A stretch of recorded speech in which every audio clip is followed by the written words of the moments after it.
Fox Sports. We are Fox Sports. We are Fox Sports.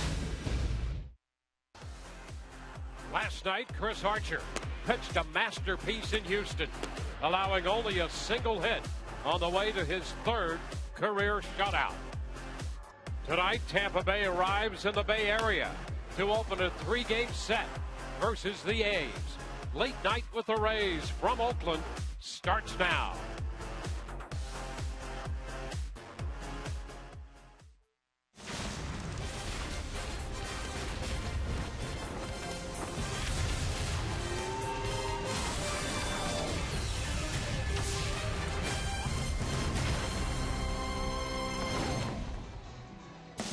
This 3-city road trip takes the Rays to the West Coast, the Golden Gate Bridge in the San Francisco Bay Area.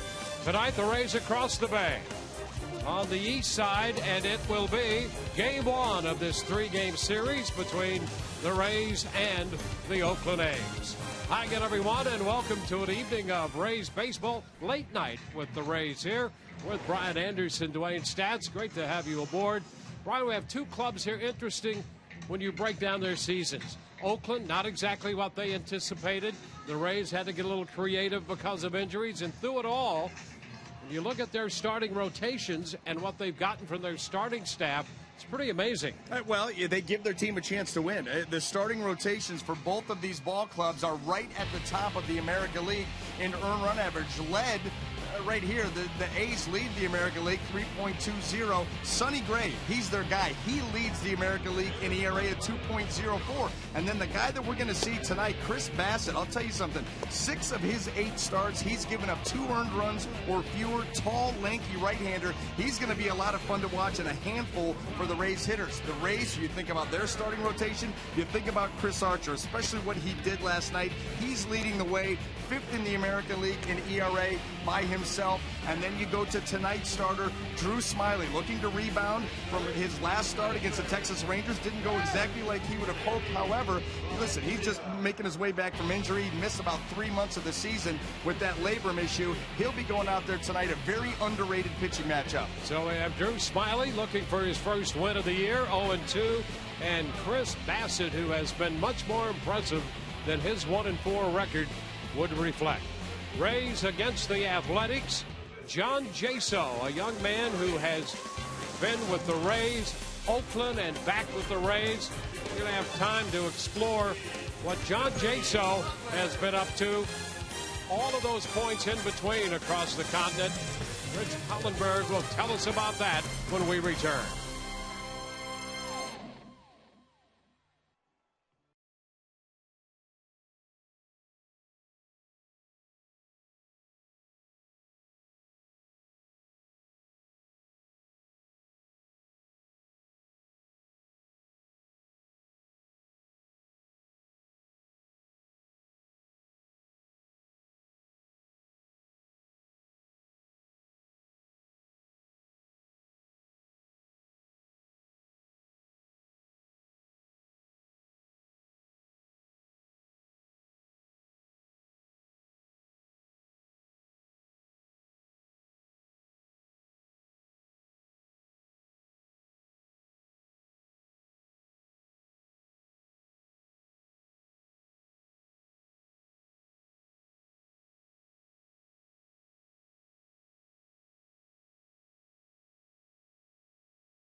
Hey everybody, John Jaso here. Coming up next, Late Night with me, John Jaso.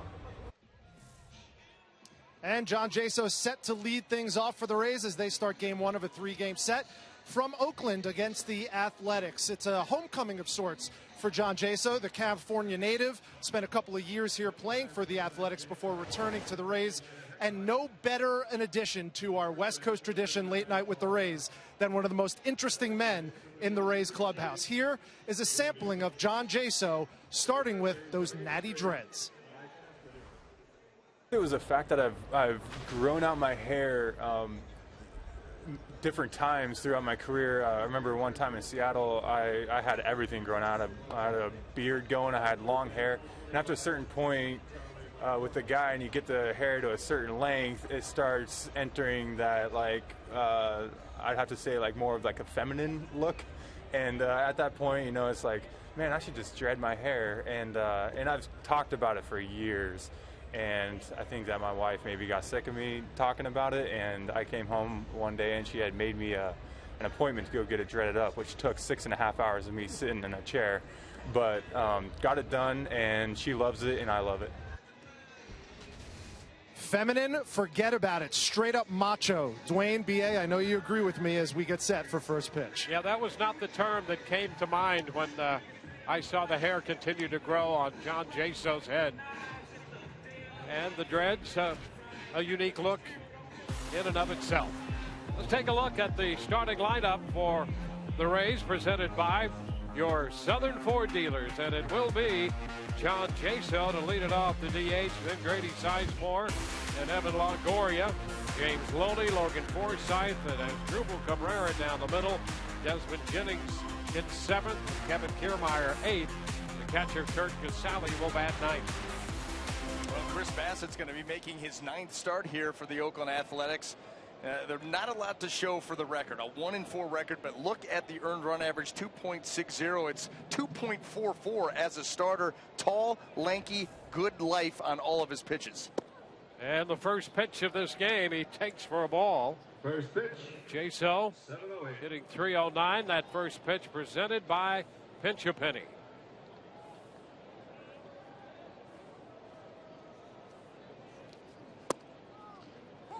That's a strike, and it's 1-1. 61 degrees here in Oakland to start this one.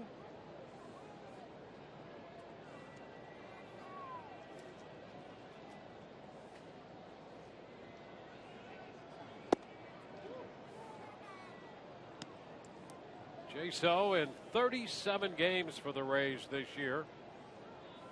And they had certainly hoped that he could stay healthy and give them a lot more than that, because he's been so good in that leadoff spot. Right now, he has an 0 for 10 going, but he gives you a great at bat to start a game. You know, he was lost for a good portion of the season right out of the gate. I mean, after his first at bat, so you didn't realize what you were really missing until he came back. And then you're like, oh, that would have been nice for the last 3-4 months, because you're right, he is an on-base machine. Fouls it again here against the tall right-hander, Chris Bassett. Well, Bassett's going to come at these hitters with the fastball, the slider, curveball, changeup mostly to the left-handed hitters. But like I said, he's got a big wingspan. He's going to come at you, arms flying, legs flying, good late movement, gets good depth. The curveball's a slow curveball. Now the count is full. And it's not unusual for Jaso.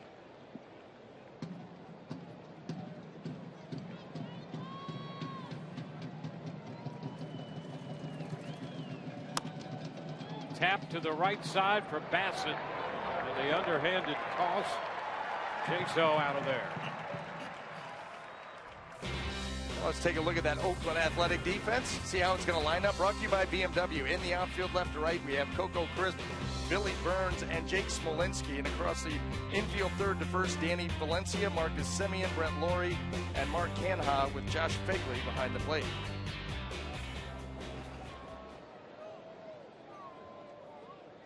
Here's Grady Sizemore.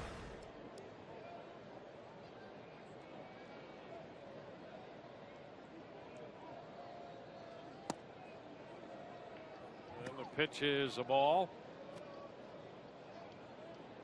Sizemore at 219 with 6 home runs.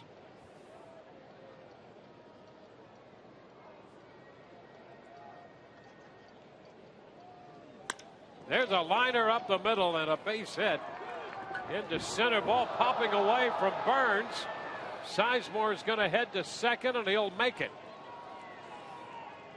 A base hit for Sizemore, a shot up the middle, and an error charge to Burns.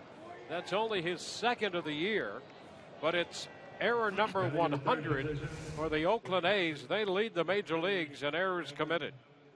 Well, that's certainly not going to help your cause. And right here, you see him almost go down to one knee just to field a ball that was hit up the middle, rattles around, and immediately gives the Rays a scoring opportunity here in the first inning.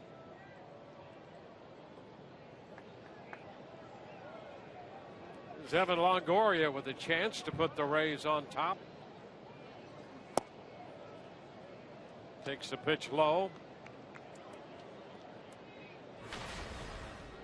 Evan goes from a park in Houston where he loved to hit to this one where he's hitting for his career under 200. 198 here in Oakland. Well, and you've got a couple of different factors at play.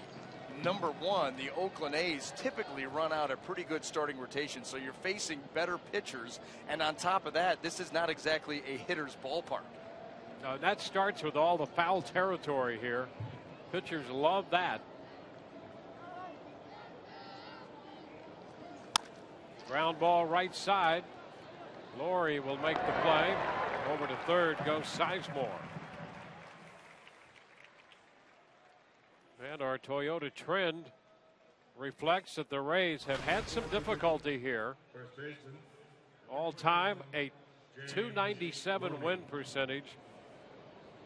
Just 22 and 52. Yeah, I mean 30 games under 500. That is shocking.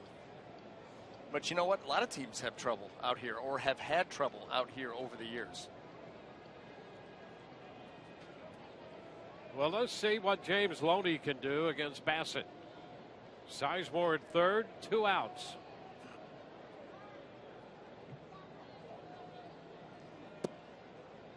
Pitch is upstairs. This Oakland club will certainly utilize the shift pretty much straight up in regard to a shift or the conventional approach, although Laurie is a few steps into shallow right and shaded to his left.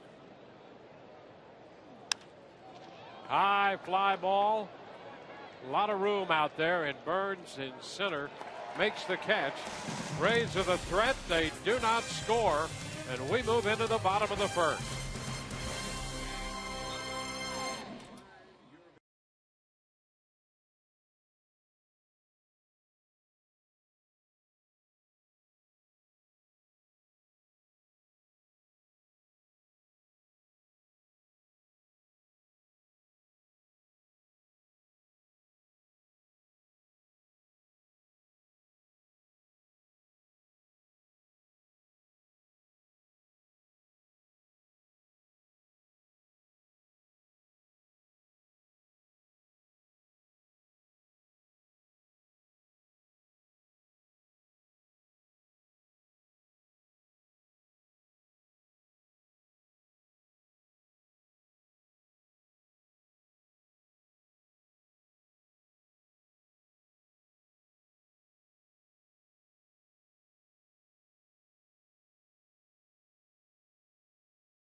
The Rays will be sending the lefty Drew Smiley to the mound.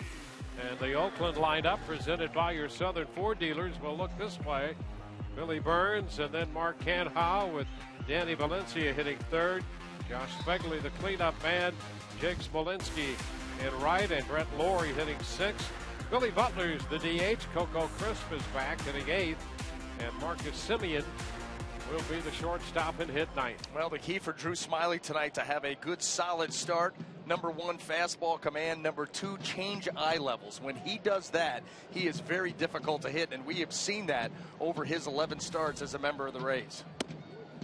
First pitch is too high to Burns. He starts tonight hitting .295.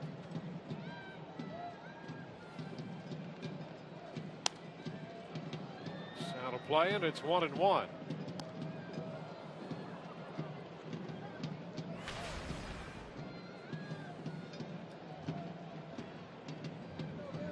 Oakland out of the leadoff spot with a .338 on base percentage. Outside the bag at third, and it's 1-2. Well, you saw the average just below 300. That on base at .338. He leads this team in stolen bases with 24 out of 29. More of your prototypical leadoff hitter than you look at the Rays lineup with John Jaso. Not nearly the same running threat, but good on base. 2-2. Pitch up. And this is also a team that leads the American League in infield hits. Fly ball back into left. Jennings nearing the track, and he makes the catch. One away. It's perfect. You get the speed guy to hit the ball in the air. Let's take a look at that Rays defense, brought to you by BMW. In the outfield left to right, of course, Desmond Jennings, and then Kevin Kiermaier and Grady Sizemore. And across the infield, third to first, your traditional look. Evan Longoria as Drupal Cabrera, Logan Forsythe, and James Loney. Kurt Casale will be behind the plate.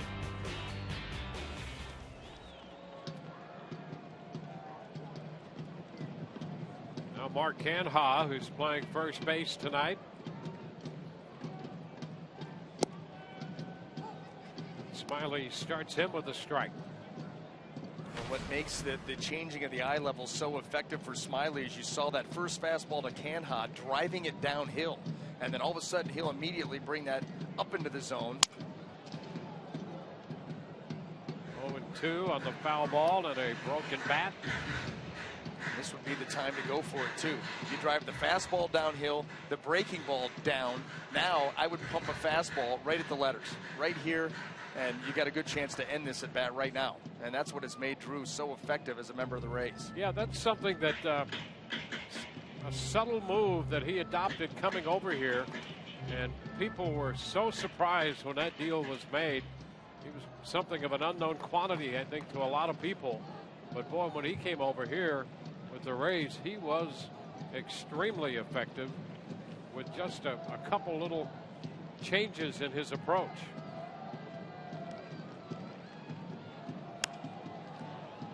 Canha pops it to the right side. Forsythe makes the catch out there in shallow right. Well, that's exactly what he did. Fastball, drive downhill with good angle, breaking ball down, and then elevate the fastball. And that's exactly what you're thinking. One of two things: a swing through for a strikeout or a weak little pop-up. Change the eye level, it's up, it gets in on him, and it's a weak little pop-up to the second baseman. 2 up, 2 down. Who's Danny Valencia?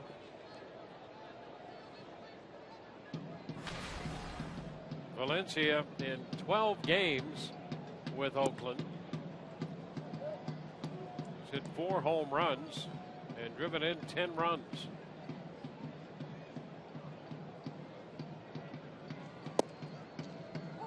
That's a strike. It's 1-1. Danny Valencia looking for a home, looking for somewhere that he can stick.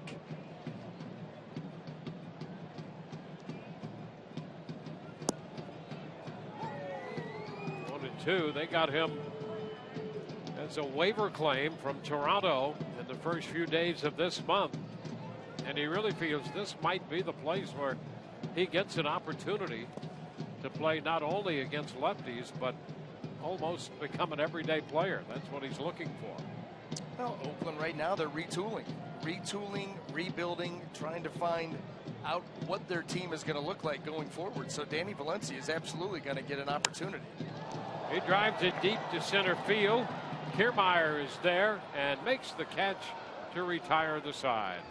1, 2, 3, go the A's. On to the second, no score.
Is brought to you by Toyota.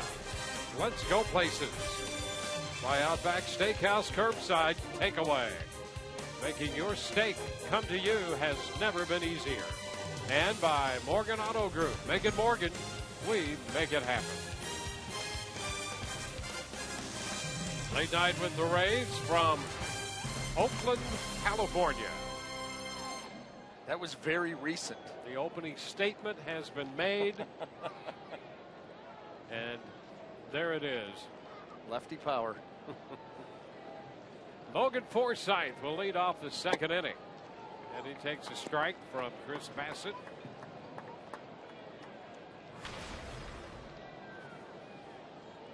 Forsythe at 281. And a hit and a run scored in last night's game in Houston. The only run of the game won by the Rays, 1-0. And boy, how good was Chris Archer last night? Just the one hit, one walk. He faced one man over the minimum.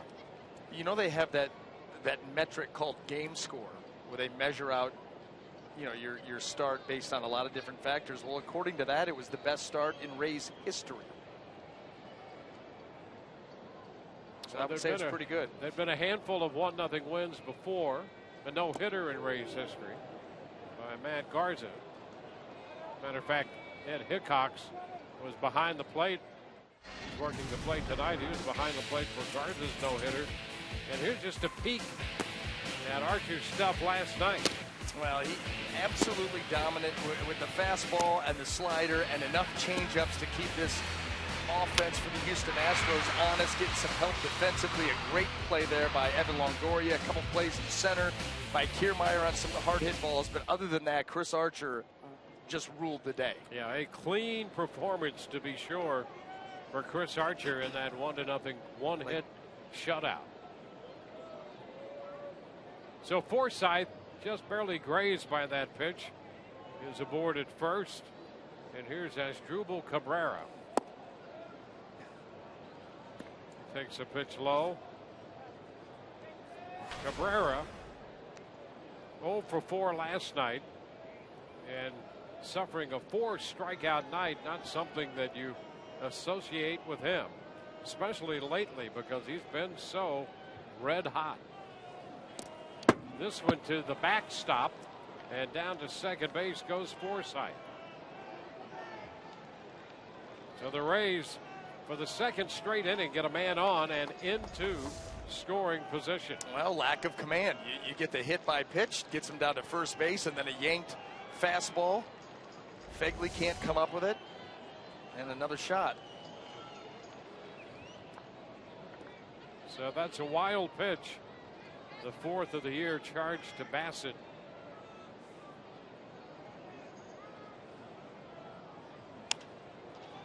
Lifted to the left side. Crisp after it, but it's out of play, out of his reach, down near the bullpen. A further breakout of the Archer performance last night. Just about what we thought. I mean, 50-50 on the fastball slider, then you sprinkle in the 13 changeups here or there to keep him honest. Yeah, definitely more changeups last night than what we had seen recently, but not an abundance, not an overuse of that pitch. We've seen times, when he gave up those 2 home runs to the Boston Red Sox early in the game. I think the next 2 or 3 starts after that, he may have thrown 3 or 4. I mean, he's gone starts without throwing that pitch. So 13, it doesn't seem like a lot, but like you said, for Chris Archer, that's more than enough. Pop left side foul. Valencia in the coaching box makes the catch. So 1 out with Forsythe still at second base. Batting in the 7th position, left fielder, number 8, Desmond Jennings. Well, Desmond Jennings will get an opportunity. A man in scoring position and 1 out.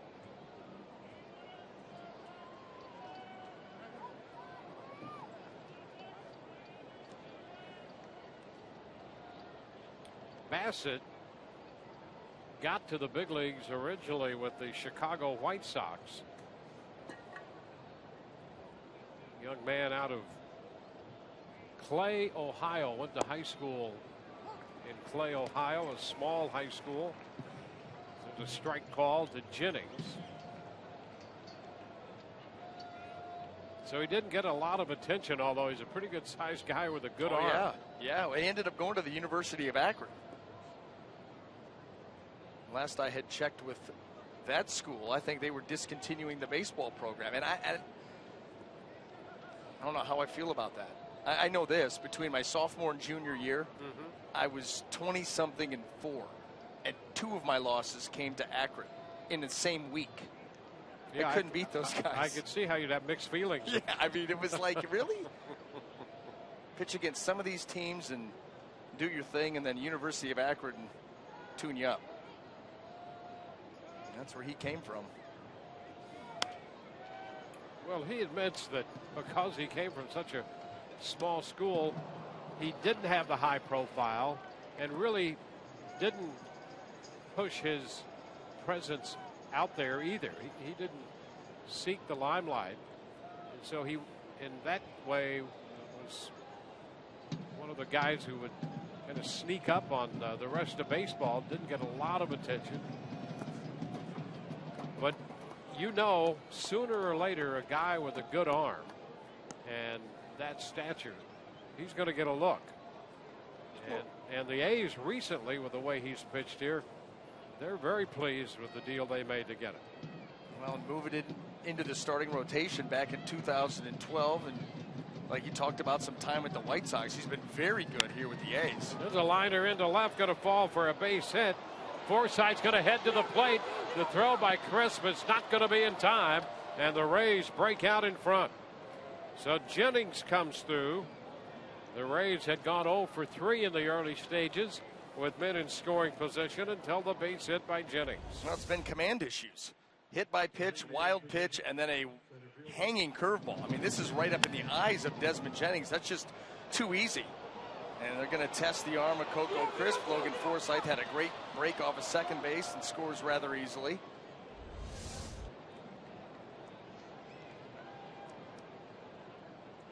Kiermaier. Kevin starts the night at 251. The pitch is a strike on the inside part of the plate.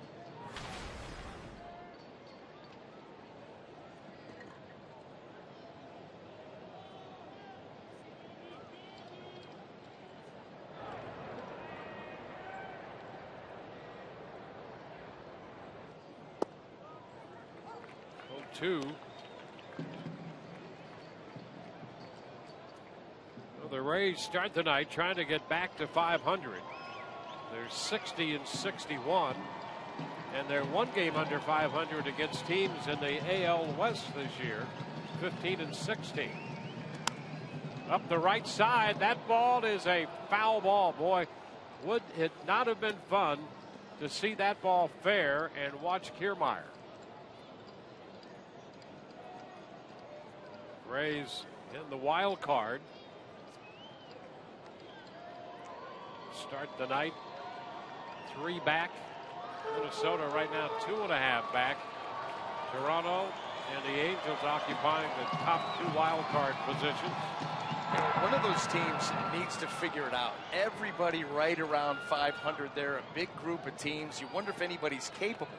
But if someone were to get on a run and have a good week and a half, you could really separate yourself and become that team that everybody else is chasing. And that's what all these clubs who are playing catch-up are all thinking about, including the Rays.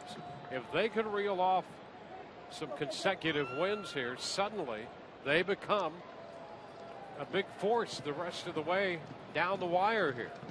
What makes it tough right now is you got these teams playing against each other. Minnesota's playing Baltimore. Toronto's playing the Angels.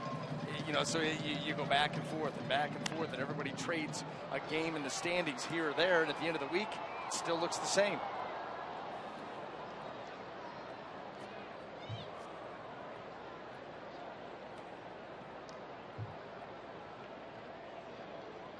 Well, you'd always heard you have to get to 500 before you can think about making a move, and the Rays have just been up and down, 500 below, get a game or 2 over, back to 500, the game up, then a couple games down. And it's a matter now to get to that break-even point before time starts to run out. Still 41 games left for the Rays.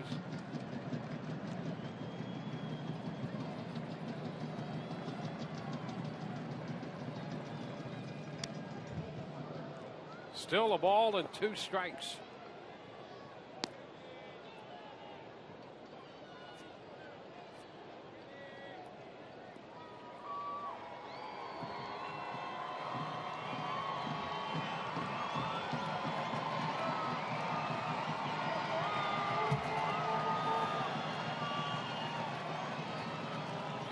Goes the runner, pitch up and in, and the throw is going to be in time. Jennings trying to get in there head first.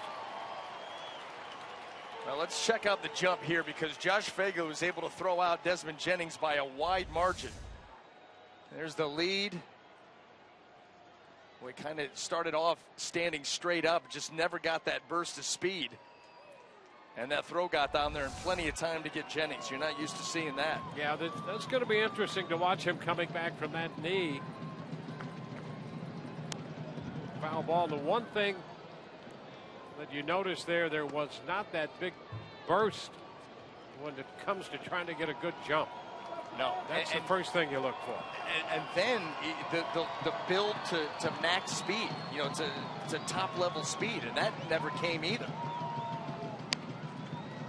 Soft little popper. That'll be handled by Laurie, and the Rays are out in the second, but they pick up a run and lead 1-0.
Dropped Sunday, August 30th.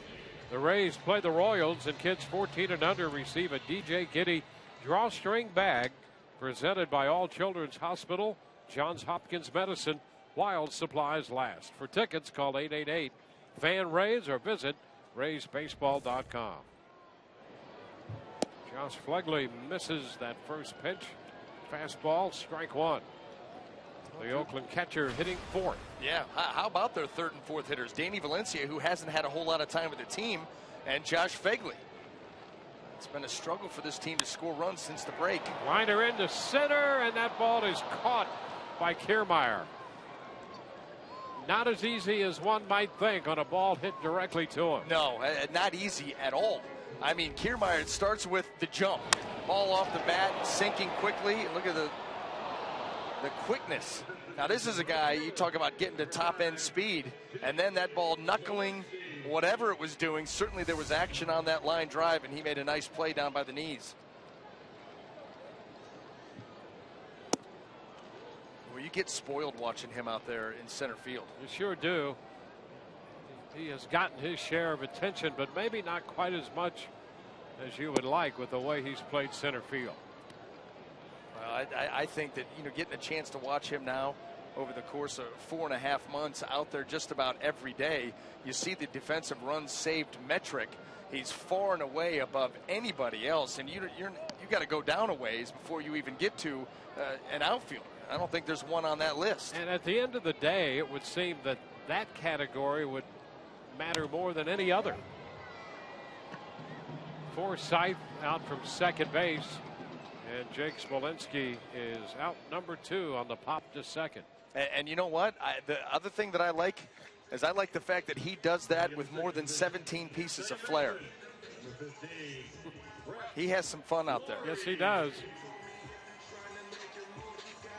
But anyway, getting back, you watching him as long as we've watched him out there almost every day, the amount of ground that he covers compared to other center fielders, even other good center fielders, it's astounding.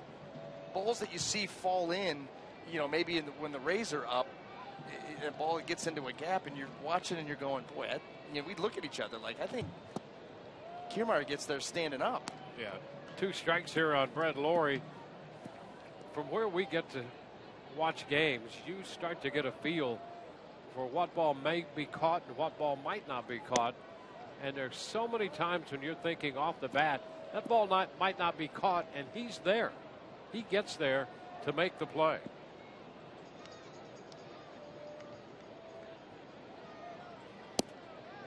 Upstairs there, and the count is 2-2. Boy, not by much either. A couple of fastballs at the top of the zone. Lawrie does not chase, but man, they almost could have been cold strikes. And now it's a full count.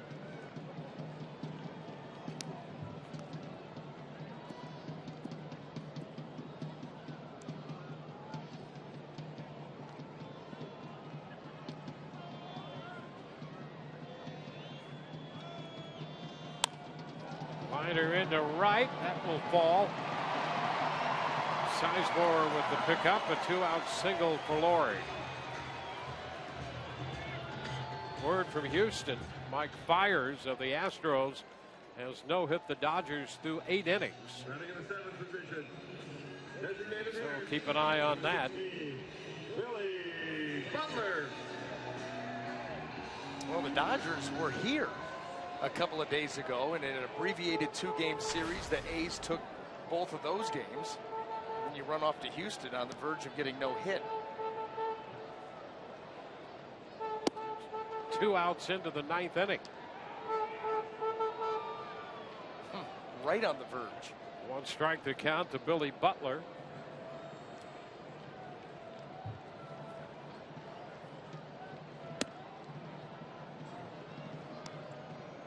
One Butler hitting .235. He's had a tough month plus.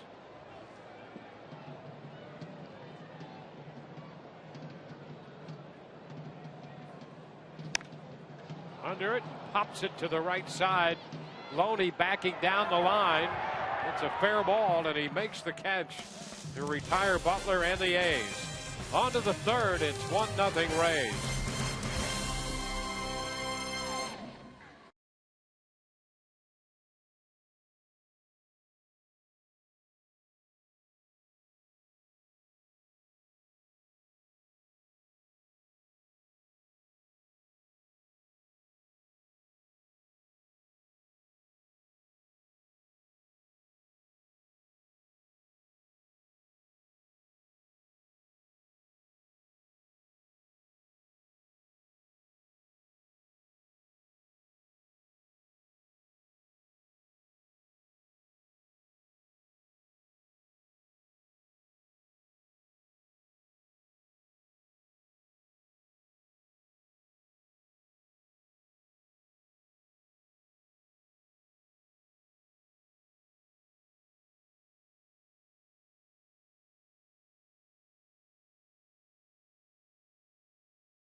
Jaso, also our special guest on Late Night with the Rays as we continue our West Coast road trip. And John Jaso is one of 4 children growing up here in Northern California. As you might imagine, got into his fair share of trouble as a child. Here's more from Jaso himself on being a human bulletin board. There's some stories about me being a terror when I was a little kid, and I remember getting sent home from school with notes pinned on my shirt. I couldn't read at the time, but my sister was older, so I'd be sitting there waiting for, where you have the line of cars coming to pick you up, and my mom's in the line, and I'd have my sister read the note, and she'd just say, "Ooh, you're in trouble," and I wouldn't know what to do. I just, freak out a little bit. But I guess my younger years, I was kind of a brat, maybe. Well, he's kind of a brat, but it obviously paid off because that is the education system at its finest. B.A., Dwayne, we all have children. That's something I might want to incorporate now. When the kids come home with notes pinned to their shirts. Yeah. Oh, they're getting it. I'm a little removed from that, so it's kind of an endearing story. Kind of like Jason a little bit more now. But at the time, you're not really sure how you feel about the child. Well, you got to take care of business, and then you move on. John Jaso up here now. 1 ball and 1 strike. Well, there's always the persona that you project to the child, and then out of the presence of the child.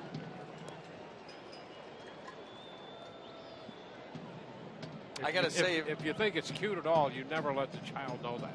No. You've just okayed it. Yeah.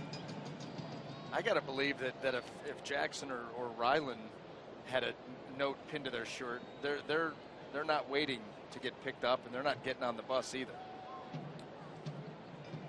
And you might not see the note ever. Then you get the call. Yeah, you get the email now. Yeah. The call or the email. Yep. Full count to Jaso. Well, Mike Fiers has thrown a no-hitter for Houston against the Dodgers. 134 pitches to complete the no-hitter. Ground ball left side, and Jaso is out of there. Valencia takes care of that.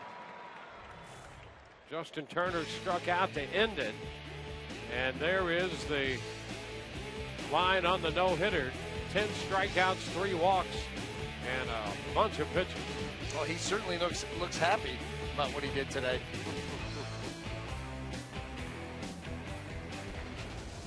He was happy going in, even happier now. You know what? The note pinned on the shirt, I love that now. I love that. That's going to help me a lot on these long extended road trips. Yes. When we decide to go out for a little something light after a ball game, I can pin my room number onto my shirt so I know where to head back to. Why didn't we think of that before? I don't know. It's a real good idea. Thank you, John Jaso. 1-1 to count. Then you'll start to add addendums to that note. I got to the hotel this afternoon and could not remember my floor. I had to go check in at the front desk. I mean, you just lose track. That's right. These road trips. Plus, you play a night game last night, fly all night, get here, get a room, but you're not sure where it is. And Laurie takes care of Sizemore's ground ball. 3 up, 3 down, 3 ground ball outs. Rays lead 1-0.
Night brought to you by Ram.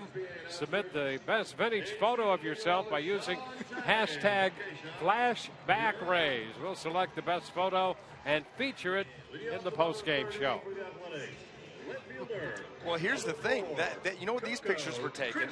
When we were informed that we were going to be hosting the postgame show tonight, that was the immediate reaction. And it's continued to be that reaction. But they've agreed it'll be an abbreviated postgame. So stay with us and get there early because it might not last. Coco Crisp. That's a strike. High popper. A lot of foul room here. Loney runs out of room. Boy, that's a sprint to get there. And it's out of play, out of reach for Loney.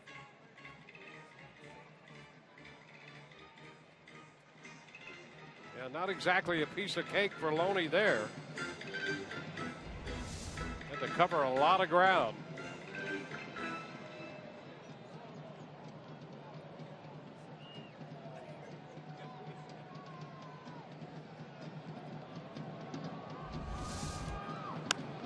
Chris pops it into shallow right. Sizemore will be there and make the catch for the out.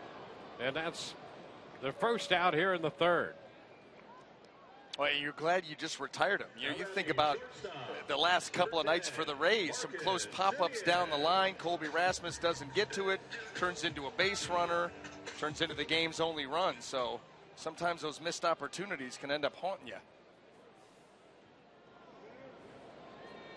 Marcus Semien bouncing it foul, and Mike Gallego, the third base coach, makes a nice pickup there.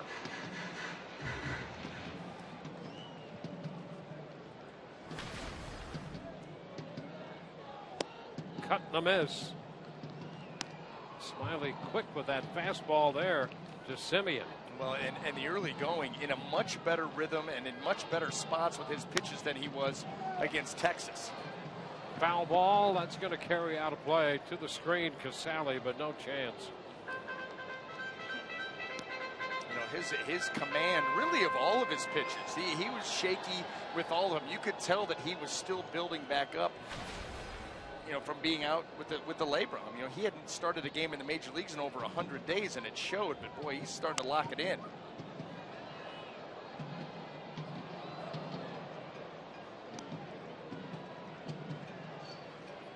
A 2-strike count to Semien.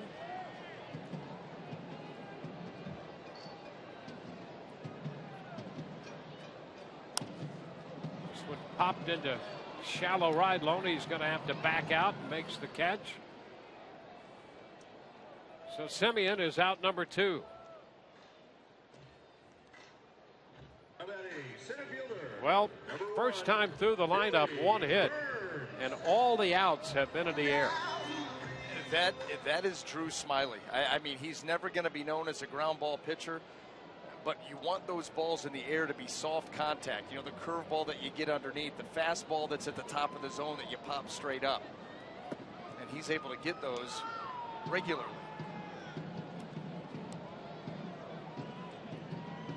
Billy Burns, 0 for 1.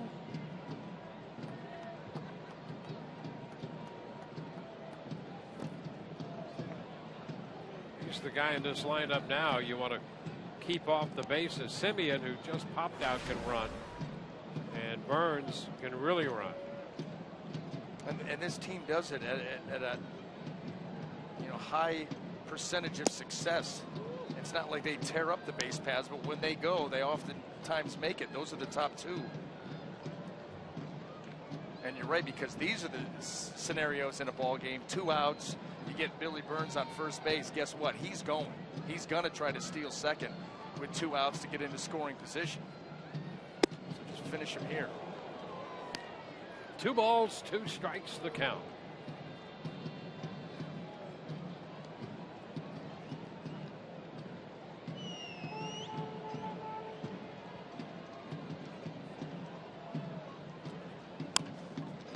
It's a ground ball to third. Longoria makes the play, and it's 3 up and 3 down. On to the 4th inning. Rays 1, Oakland 0.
Follow the Rays all season with MLB.com at Bat, the #1 app for live baseball. At Bat is up to the moment with in-game highlights, live look-ins, replay reviews, StatCast, and more. Get MLB.com at Bat for your smartphone or tablet. Here's Evan Longoria.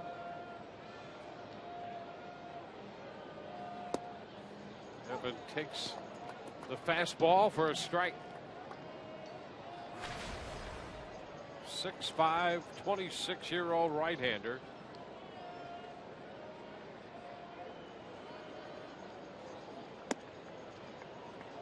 Upstairs. One thing we did notice, it's not a large body of work, but when you compare what he did last year to this year, he has apparently thrown the fastball more with greater confidence, and he's got good velocity on that thing.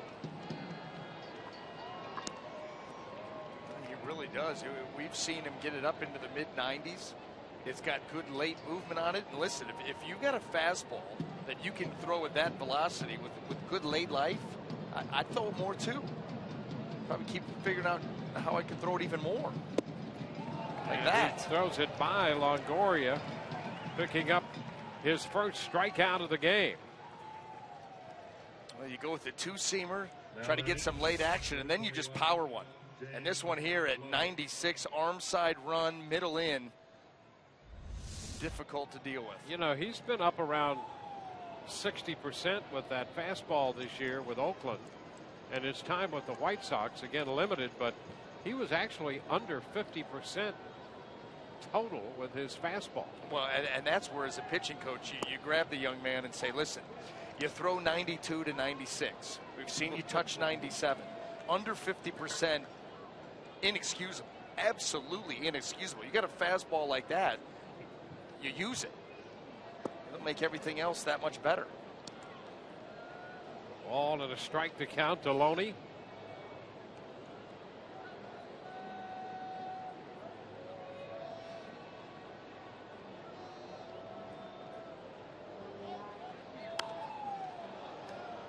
Now it's 1-2. Rays got Sizemore to third in the first, left him there. Forsythe hit by a pitch to open the second inning, and they got him home on the base hit by Desmond Jennings. A wild pitch factored into that. Now 1-2 the count on James Loney. Over the mound and by the bag at second, Simeon is there, and Loney is out number 2. In the game tonight and all season long, a reminder, Tires Plus donates $100 to the Pediatric Cancer Foundation for every Tampa Bay Rays home run televised on Sun Sports.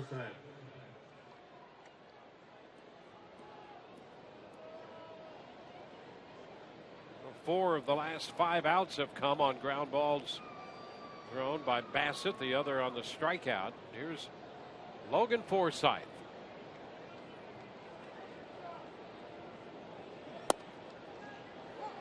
Fastball at 93. A good firm pitch at the bottom of the zone.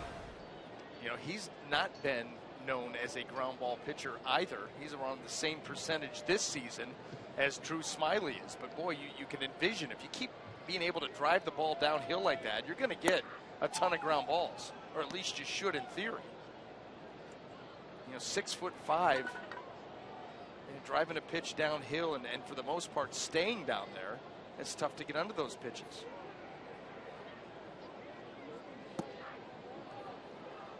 It's 2 balls and a strike.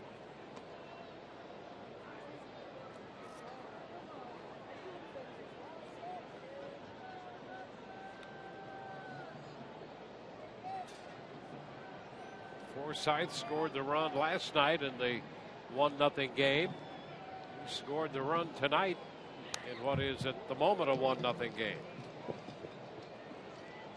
Now 2 balls, 2 strikes the count.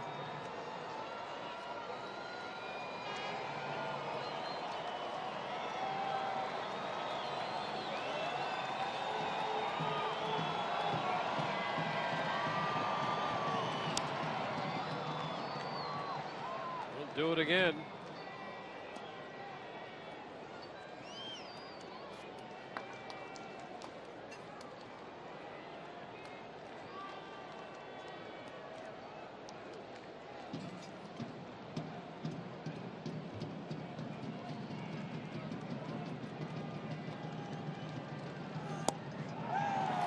Forsythe out on strikes. That one at 96. 2 strikeouts in the inning. 1-0 Rays.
The Rays at Oakland, late night with the Rays.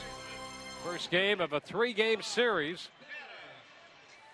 These two teams met at the Trop earlier this year and split a 4-game series right down the middle. Who are you trying to impress right there? Because you were selling something hard.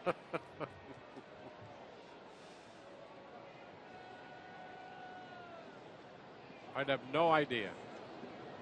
Just the natural order of things.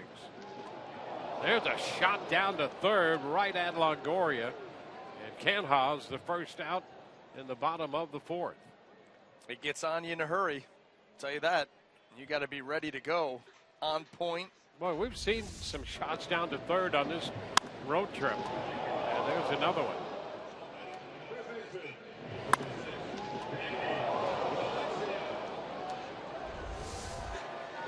Those things sometimes hit so hard you don't even have time to get down like that. Oh, you're like a goalie. I mean, the glove flashes out, the rest of the body follows.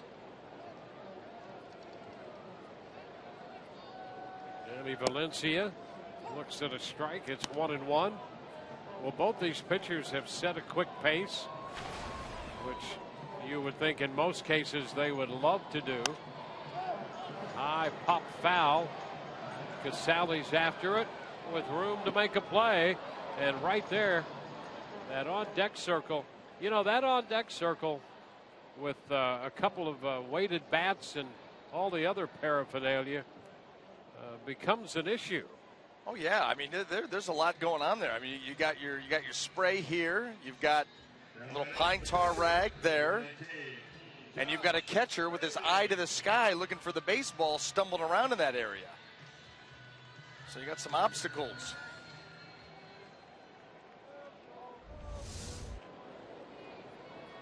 Josh Begley. It's always about player safety, Dwayne.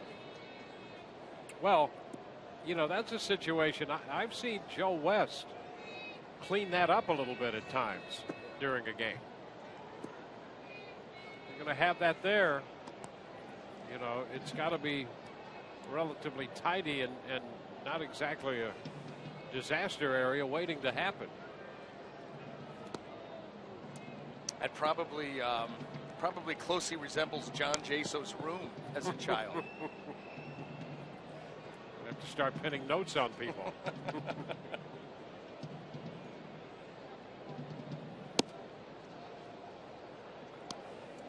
It's 3-1. Yeah, negotiate that, not looking at it, with catching equipment on. Oh, yeah. You know, that you'll see a catcher on a pop-up turn around and hold on to his mask or his helmet until he's got a good beat on where the ball's, and then throw it as far away as he can so as not to step on it. But then you're going to deal with that. Good luck. Ooh, foul on the 3-2 pitch.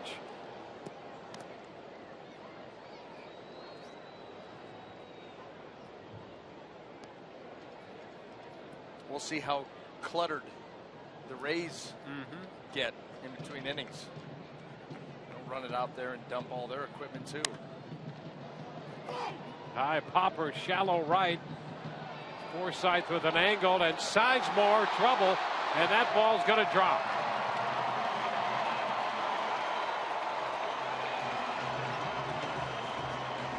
A little bit of miscommunication out there.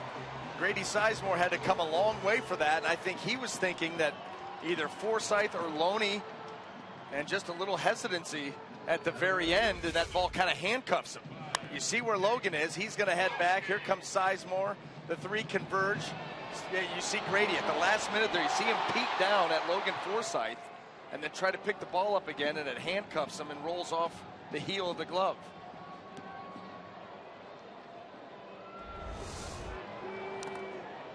Here's a foul ball by Smolinski, strike one. They're going to give Fegley a base hit on that.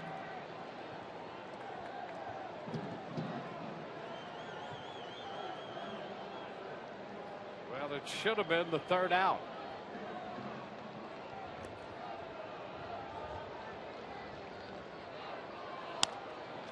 Down to third, Longoria with the toss to Forsythe at second. So no harm done. A couple of extra pitches is all. We go to the fifth, 1-0 Rays.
Call. 15 minutes could save you 15% or more on car insurance.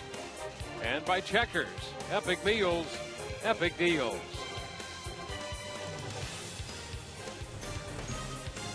The Rays at Oakland opening the 3-game series. Great to have you with us. Yeah, we don't know where those come from. Well, somebody walked in on me. I don't recall those moments at all. That was the borderline surprised Todd look, which never gets old. Never. Here's Asdrubal Cabrera swinging and missing for a strike. Cabrera, Jennings, and Kiermaier coming up for the Rays in the fifth.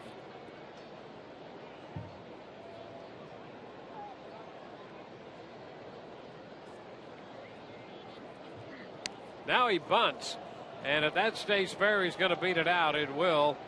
So Cabrera bunts his way on. He's aboard to open the 5th. Well, I like that for a couple of different reasons. First of all, as hot as Asdrubal Cabrera has been, he has cooled off just a little bit. So in order to try to jumpstart things, he's got the ability to do this, and certainly the position of Danny Valencia down there at third allows him to do that. You just get yourself another hit. So the Rays put the leadoff man on for the second time. Last time they did that, they scored a run.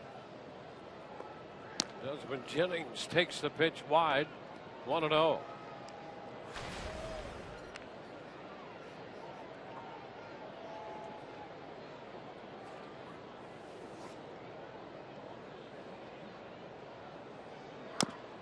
There's a high chop. Play will be to first. Jennings out there. And up to second base goes Cabrera. Just go to the bench and tell yourself that you bunted the runner over. Now batting, number 39. Same result. Man in scoring position with 1 out.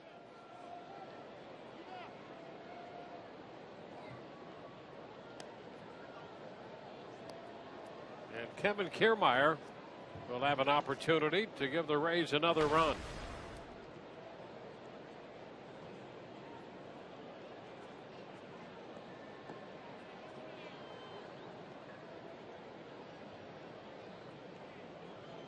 Kiermaier popped out to second base his last time.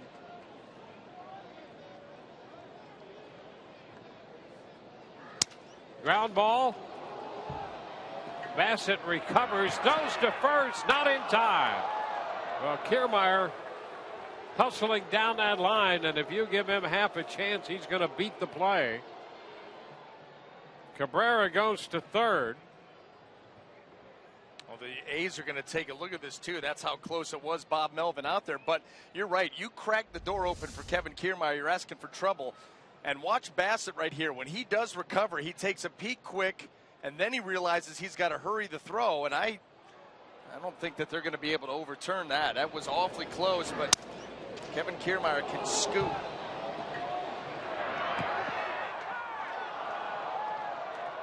Well, they're going to take a look.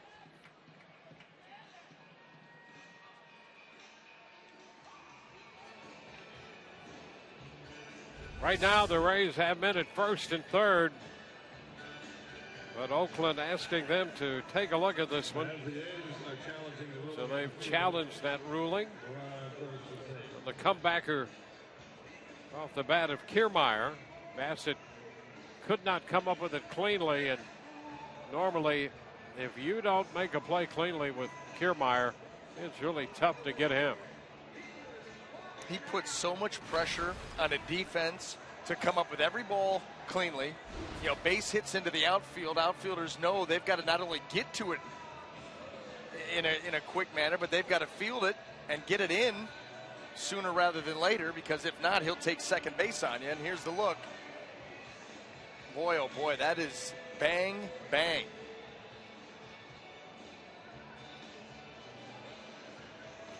See Kiermaier just the front of the bag. And yeah, that's right. That's the smartest thing. Not only do you have the speed, but you go to the front edge of the bag, and it certainly looked like the foot was down on the bag as the ball was in the glove. And I don't think there's anything clear and convincing that can say that that ball beat him.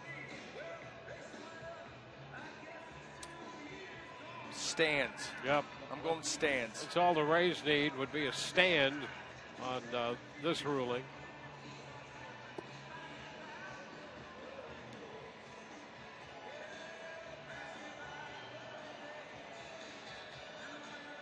Rays scored their single run in the second inning, and now trying to build a threat here in the fifth.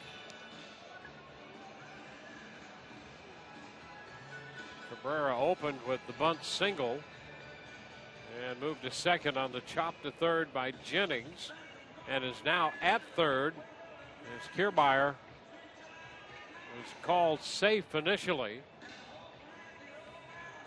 and they're taking an extended amount of time to review this one on the challenge.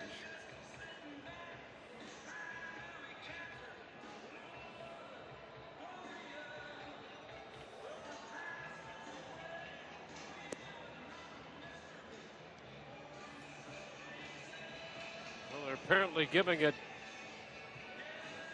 a look from every angle they can come up with.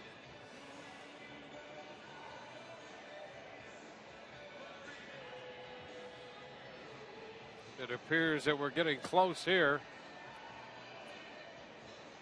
to getting the final ruling on this. And he's safe.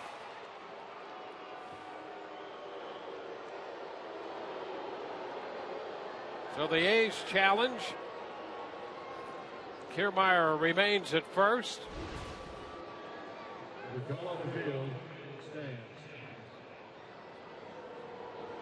So stands is the aftermath of all of that. And right there's a prime example on why you never assume, you never give up on a play, and you always hustle. You know, you think, oh, ground ball back to the pitcher, you pull up for just a hair, you'd be out.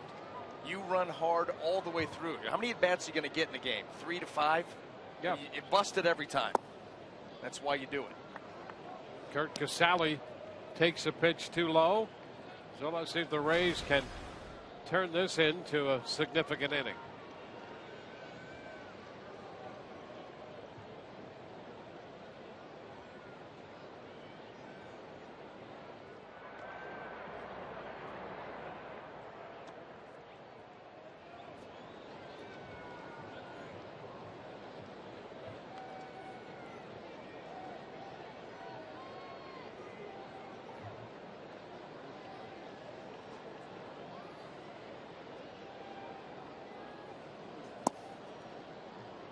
Two and 0. Slider sweeping wide off the plate. He's trying to get Kurt Casale to reach and hit that ball on the ground, and looking for a double play here to get out of this spot that he's in.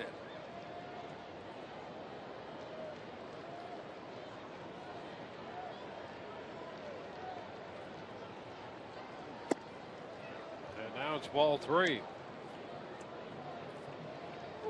You're going to mess around here and get Jaso to the plate, maybe bases loaded. Seeing you for the third time, not a real good play either.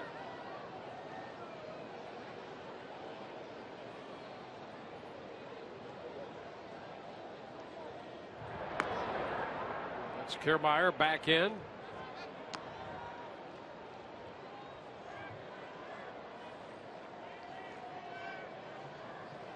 Rays with the only run of the game so far. There's Jaso on deck. The pitch is a called strike. 3-1.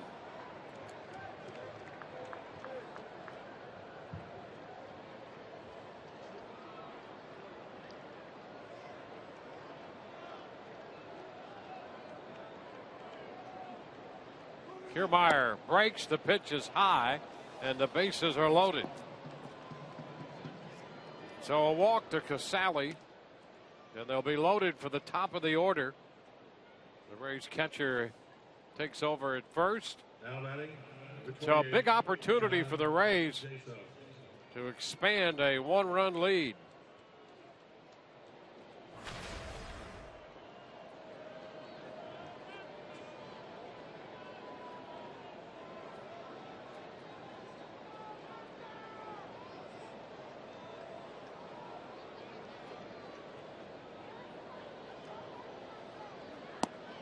And he takes the first pitch inside.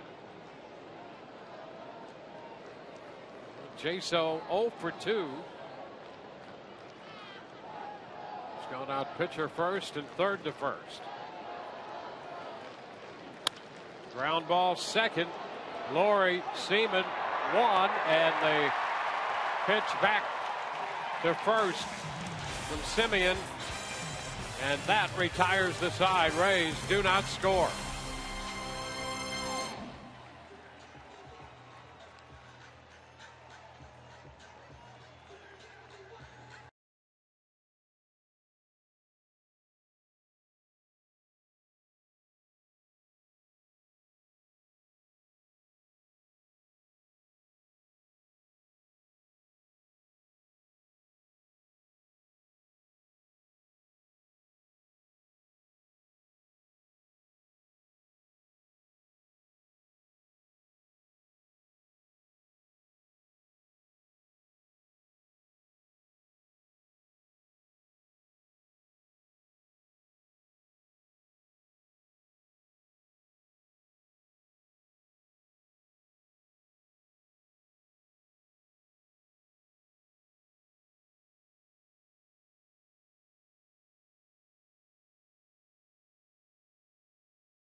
It with the Rays continues from O.com Coliseum, Rays and Athletics. And if you were paying attention earlier to our special guest, John Jaso, I'm taking the pin the note on your clothes philosophy to heart.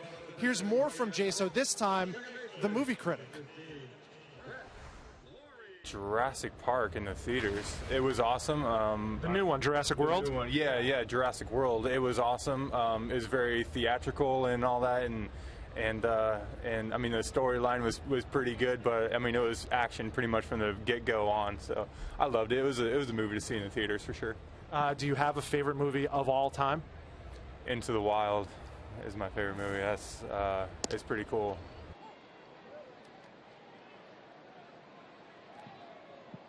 And guys, this note thing has really taken on a life of its own. I've come up with a few that not only are going to be good for me, but hopefully for my kids too. I'm taking this back to St. Pete with me.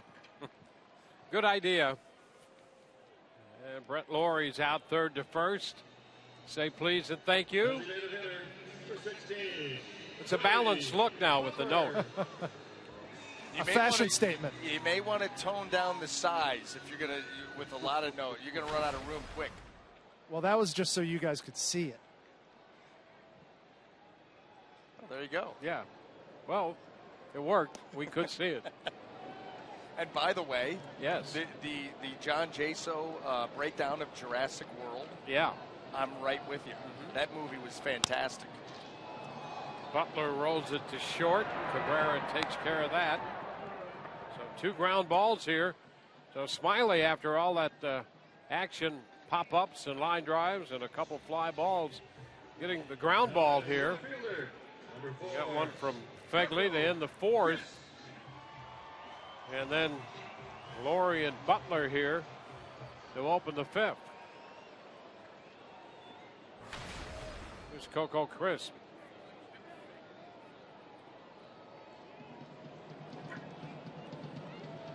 And here's Crisp. Liner into left. That's going to fall in front of Jennings. Crisp picks up a hit. That's the 3rd given up by Smiley. Oakland A's hitters recognizing that Drew Smiley is not wasting a whole lot of time. He's showing much better command, ability to throw strikes early in counts. And so what's to wait around for? And so you're seeing a lot of swings right away.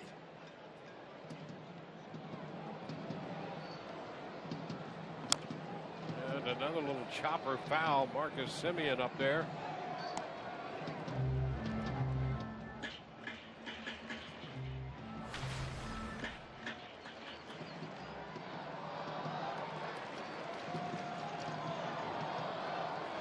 One strike the count on the Oakland shortstop. Pops it foul. So a 2-strike count. No balls, 2 strikes. 2 outs, a runner at first.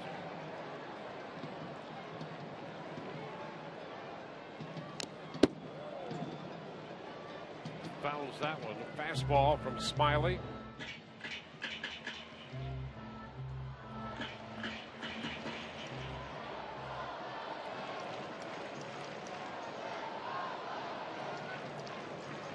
Oakland had a man at first with 2 outs in the 2nd. And a runner at first with 2 gone in the 4th. Same thing in the 5th. And a little looping liner, base hit into center for Semien. Crisp stops at 2nd. That was a really nice job by Marcus Semien. That was a pitch headed toward the dirt. Up top, breaking ball working its way down. And he's able to just kind of lengthen that swing, get down to it. And that's all you're trying to do there is give yourself a chance. And he was able to poke the ball out into center field. And now the A's, 2-out rally going. With 2 outs, 2 men aboard. Now Billy Burns. Fly ball to left and grounded out 3rd to 1st.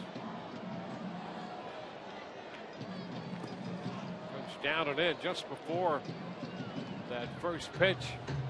Longoria looked out to left and brought Jennings in a couple steps in left.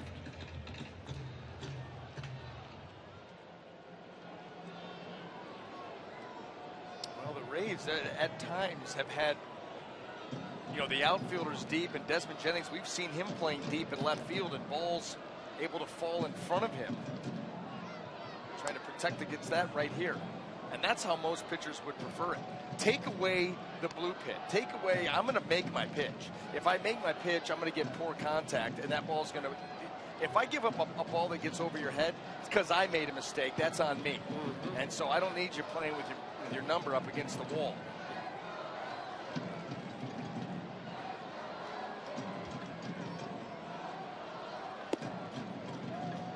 Two and one.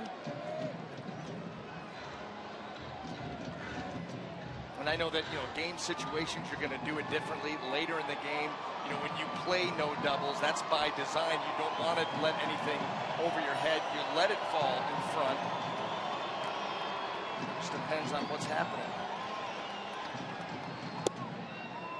And a strike call. Smiley gets a strike out of that pitch.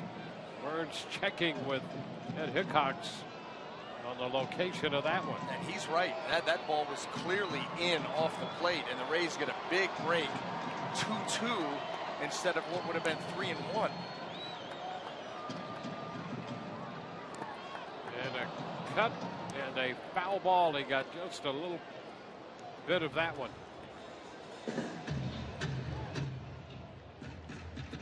A 2-2 count. 2 men on and 2 men out.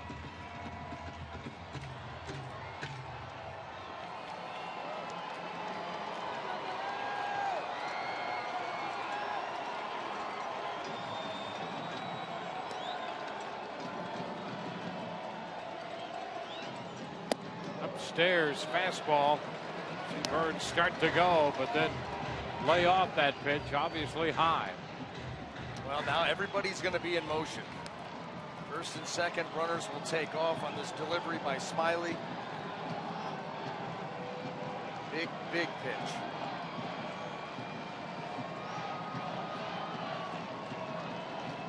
Crisp on second, Simeon at first. Pitch foul back.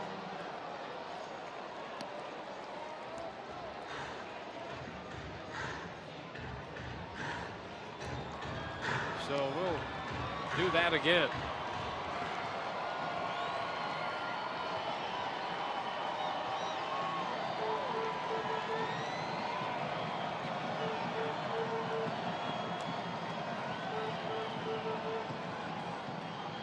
Time granted by Ed Hickox.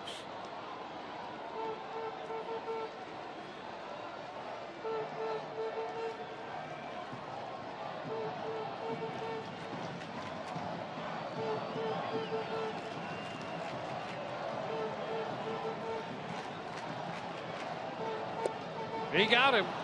Struck him out with a fastball. Burns out on strikes.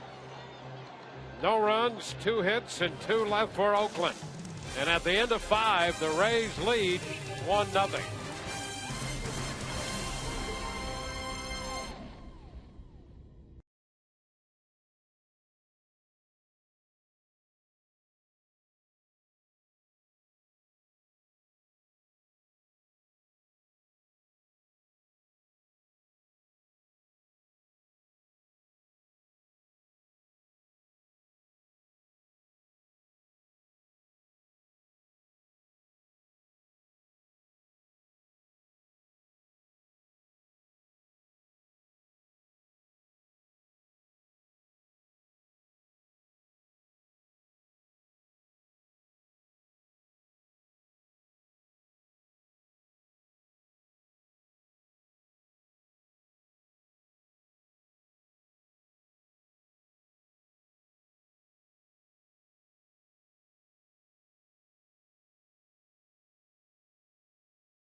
The only run of the game in the second when Desmond Jennings singled into left, scoring Logan Forsythe. And Drew Smiley has given the Rays 5 shutout innings, getting out of a spot with 2 men on and 2 men out in the 5th inning. Striking out Billy Burns, and a little indication that Smiley fired up about getting that strikeout on the fastball. Well, it looked like it was going to be a quick 1-2-3 inning.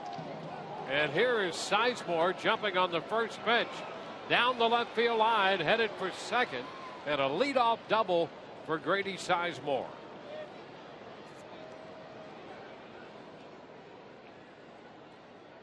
Well, now the key for the Rays is not only Drew Smiley being able to punch out Burns and keep the A's off the scoreboard, but now add to the lead. And this is a great start.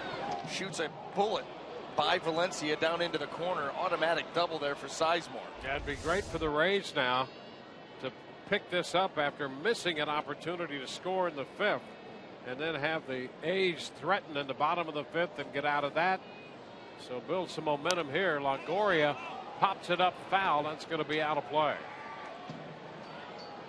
Well, it's time to get some separation. Getting later into the game.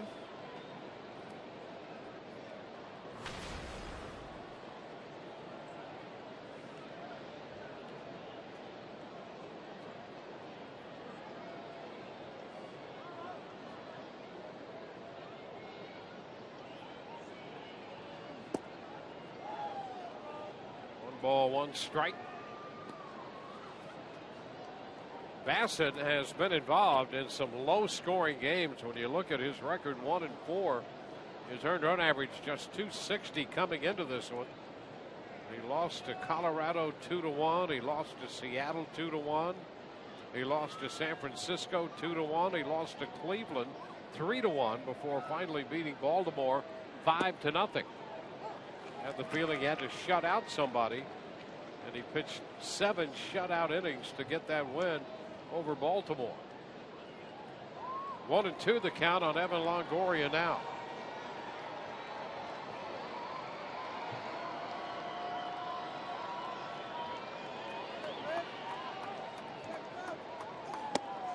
And a big strikeout. Longoria missing the fastball for the second straight time. He struck out in the 4th and again here in the 6th. You know, that's a pattern that we've seen creep up a little bit with Evan Longoria. When teams get ahead of him, they come after him. If they can throw that fastball, if they can get it up into the mid-90s and try to climb the ladder. We've seen that a lot here in the last couple of weeks. Well, let's see what James Loney can do with Sizemore at second base. 1 out now.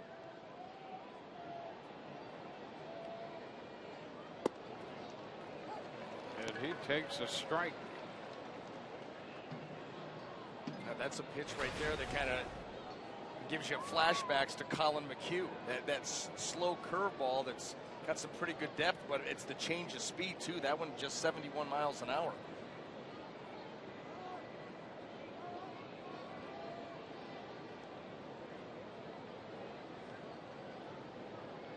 You know, even in the no decisions that he has, we reeled off the losses, but he's got a number of no decisions and has pitched well in those games. Just no run support. None. 6 of his 8 starts have been 2 earned or fewer. He certainly has been impressive. His, you know, the ERA overall 260, as a starter even lower than that. You start to question if your teammates like you.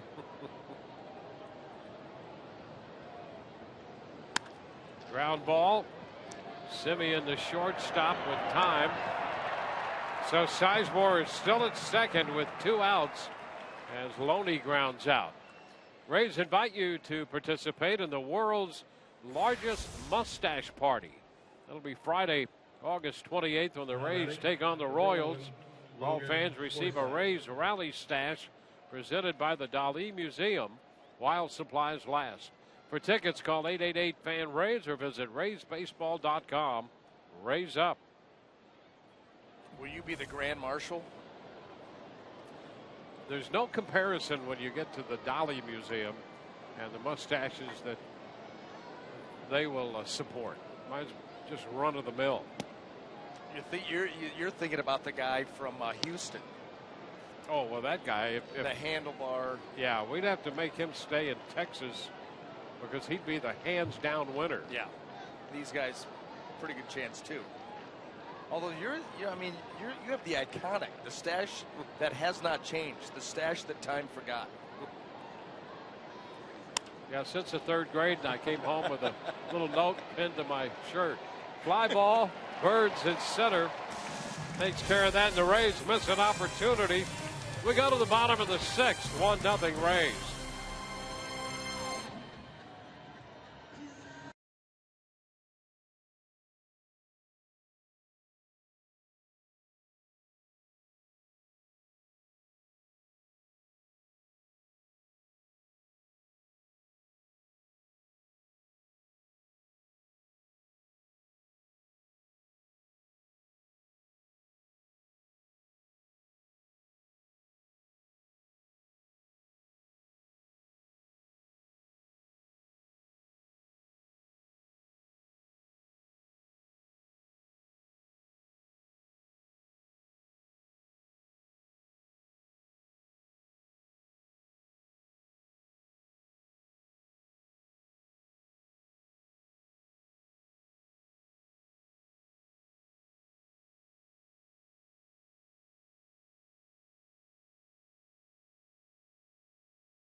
Fast your facial hair can grow when you're inspired by Dwayne Stats mentioning that Salvador Dali promotion with the Tampa Bay Rays. And as you could see, the pin the note on the clothing is still in effect. And if you notice the one right down here, every day is Earth Day. John Jaso lives that. Here he is, the recycling ambassador for the Rays.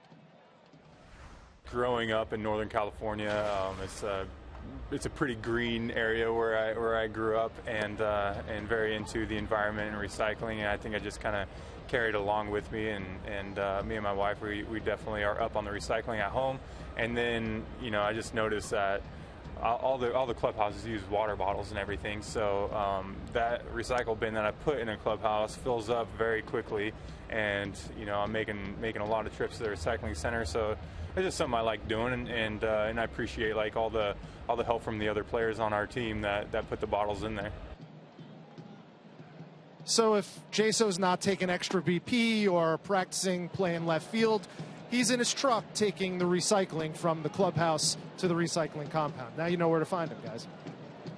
It doesn't surprise me. It fits the dreads, fits the laid back, his nature. It's all coming together. Yeah. The picture is being painted, and you're starting to see it come into focus.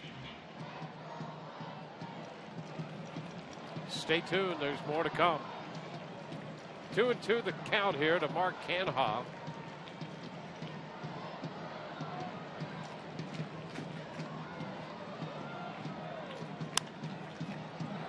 Deep, short, and through.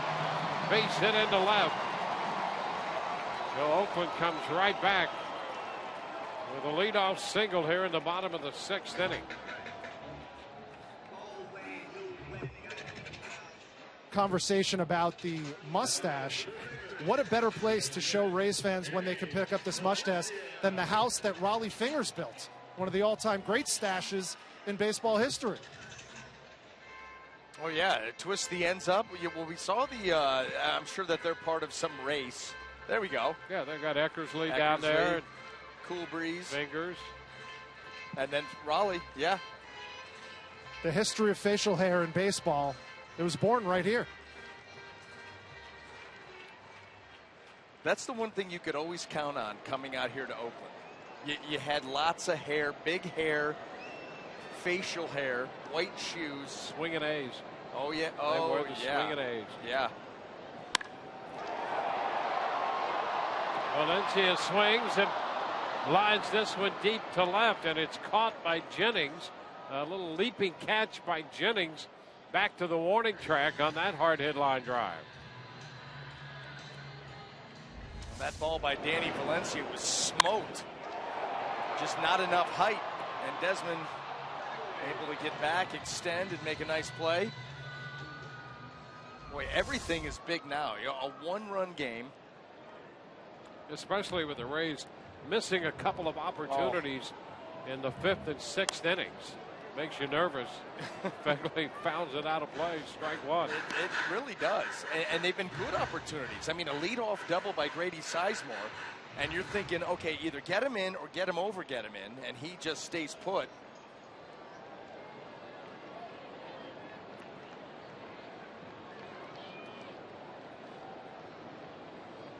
Rays have had opportunities. Oakland trying to put a threat together. They left 2 men on in the 5th, have a man on at first with 1 out in the 6th. And a count of a ball and a strike to Josh Fegley. Rays 2 for 9 tonight with runners in scoring position. Line drive, base hit into left. Canha stops at second. And trouble here in the 6th inning. Better swings this time through the order for these A's hitters. A hard hit ground ball on the hole. Danny Valencia hit a ball pretty hard out into left field. That ball was well struck by Fegley. Ray's bullpen quiet now, but you see him stay right on that off-speed pitch. Not fooled at all. Got a good look at it. Put a good swing on it.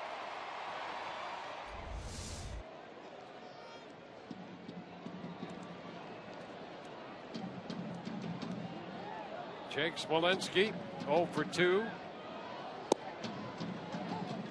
Fastball in for a strike. Yeah, that was a nice pitch. You start getting an offense that's starting to heat up, take some good swings. That fastball in, especially when you get a strike out of it, just kind of serve notice. Not yet, boys. Now moved to third by Canha, and he had a good jump. Smolinski fouls it. Brandon Gomes up in the bullpen now for the Rays down the right field line.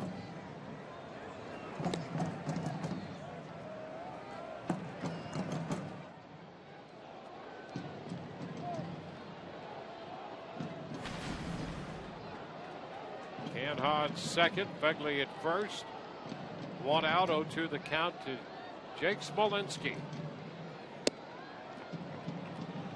Ball and 2 strikes. Angels got a run in the bottom of the 5th off David Price. It's 4-1 Toronto as the Angels continue to hit in the bottom of the 5th inning.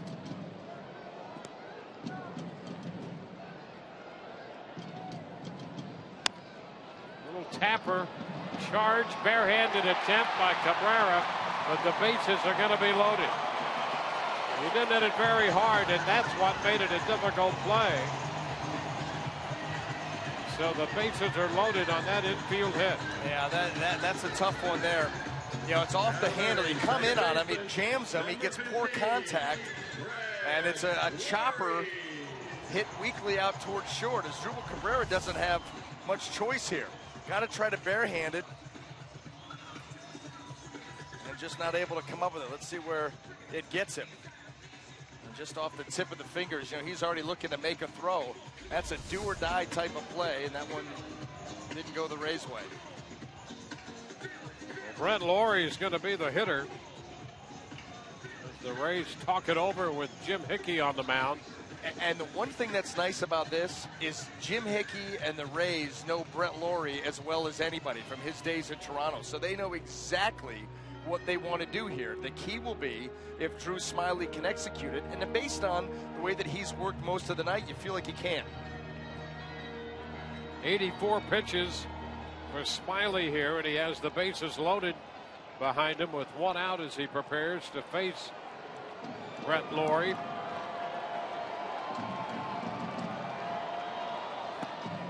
Cutting a miss, curveball to start him.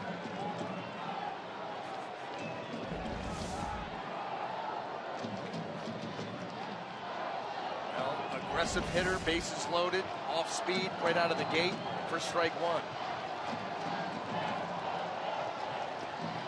Down and in, he lays off. Well, you get the feeling that Brett Lawrie will do you a favor. You just got to be fringe with him. He's going to swing the bat.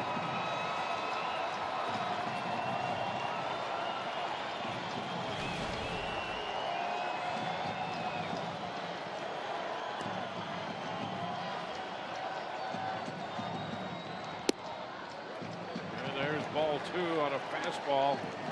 2-1.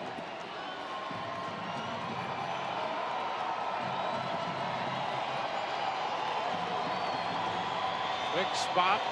Lawrie's hit 185 in August.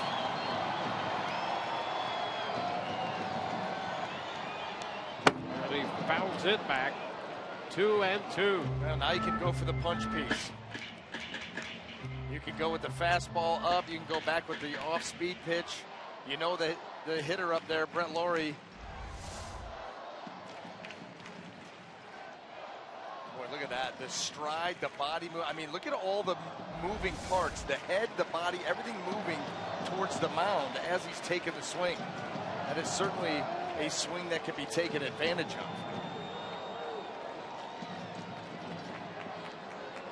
And you know he's going to be aggressive here. 2-2.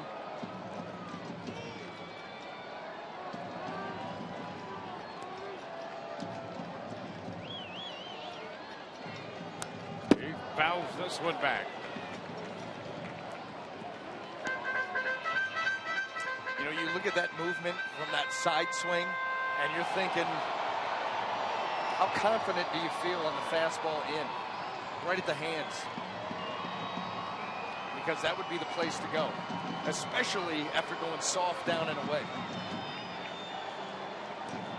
Last couple pitches have been soft. Here we go. And he fouls it.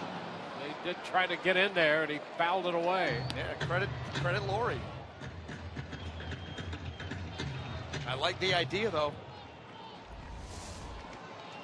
Here he goes. Boy, you got to get it started quick now. It does tie him up, but he's able to fight it off.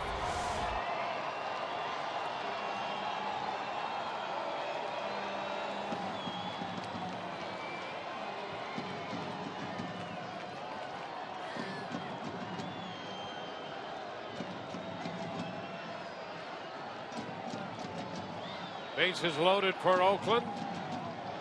One out again, the 2-2 pitch. And he got him. He struck him out, and he came with the fastball. Big strikeout for Smiley. Well, they were looking at the same thing that we were with the swing, the body movement, everything else, except this one, he brought a hair higher. The last one was a little bit further down. He was able to foul it off. This one, he climbs the ladder just a hair, and you see Lawrie moving out towards the mound as the ball's coming in, and it gets him. So Smiley strikes out Lawrie, and a pitching change coming.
6th inning, extending his pitch count to 91. He leaves after getting the big strikeout of Brett Lawrie. Yeah, and only 2 strikeouts, but that last one, the most important so far. Pay no attention to that. None. And Brandon Gomes comes on to face Billy Butler. And Butler lifted for the pinch hitter, Stephen Vogt. So he sees Vogt up here and gets ahead of him, strike 1. Boy, anytime a pitcher can drop a breaking ball in for strike 1, what a huge advantage you put yourself into. Foul back, 0-2. Well, and now you go breaking ball in, strike 1. Fastball away, foul ball, strike 2. And now we know Brandon Gomes with that split. We saw him throw the heck out of that pitch against the Astros, and you'd expect to see it here. Oh, and that's the one thing you got to be concerned about. You got to be quick, either with your body or reaching across. I mean, you anticipate one of these in the dirt, but I don't think you anticipate the across-the-body backhand. That was maybe a game saver for the Rays.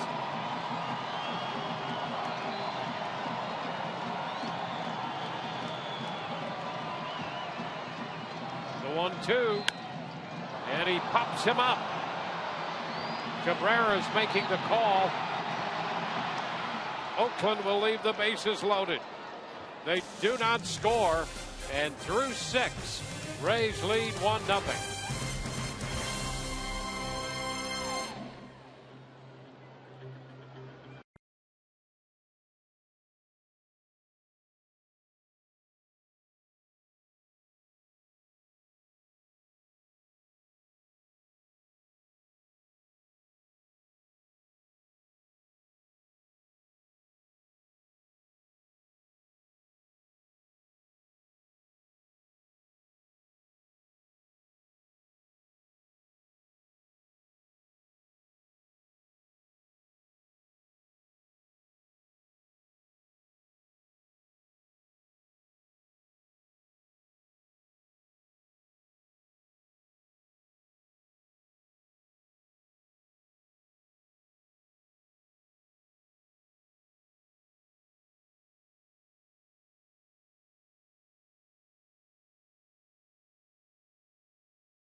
Well, Drew Smiley, good night, 5 2/3.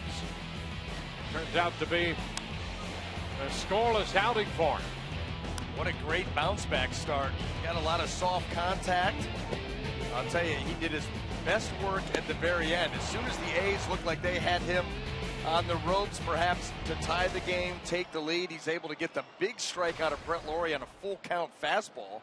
And then Brandon Gomes cleans up the rest. Now batting number 13 is Drew Cabrera. Well, he's back. And boy, that's good news. That line right there for Smiley and the Rays.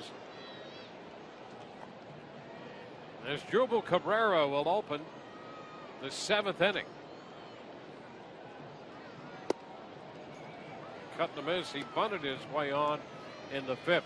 You know, the peace of mind, maybe you never have peace of mind pitching in the big leagues, but to have gone through what Smiley has, to get back here now and have an outing like this, it certainly is a big step forward in calming what doubts or apprehension you may have had about getting back out there on the mound and performing. Well, and you know, let's take the health out of it, because obviously he's healthy, said he's healthy, feels good.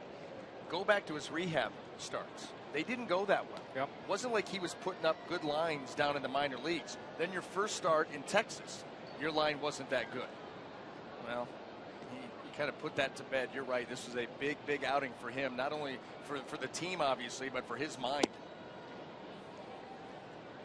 The ball, 2 strikes, the count to Asdrubal Cabrera. You can relax a little bit now. 5 2/3, no runs.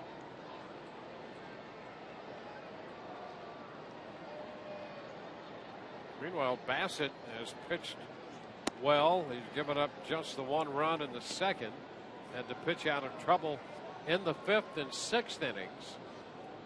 But the Rays missed opportunities to score then.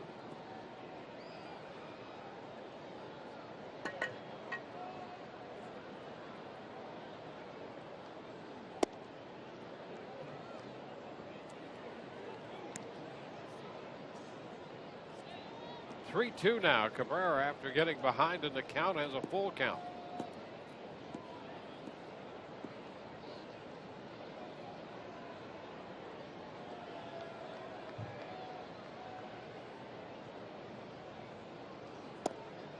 And off the mitt of Flegley, Cabrera heads to first. A walk to open this inning. Rays have put the leadoff man on base in each of the last 3 innings against Bassett. And that was a gift. I mean, he had gotten ahead. The last 3 pitches, his delivery has completely started to come apart. Flying open, the ball shooting off arm side.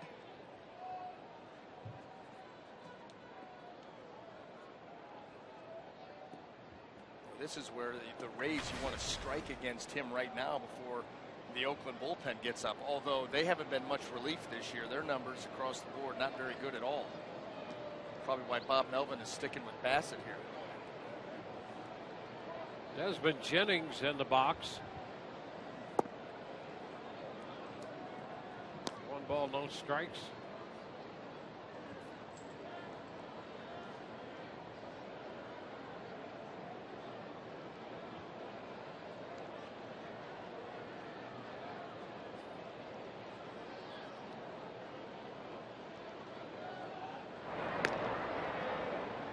Cabrera back in.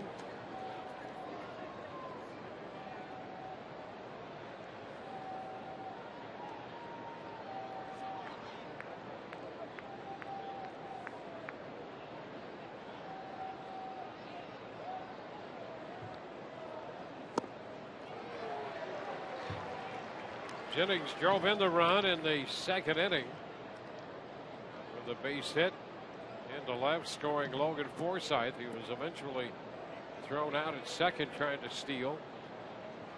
It was 1 for 2.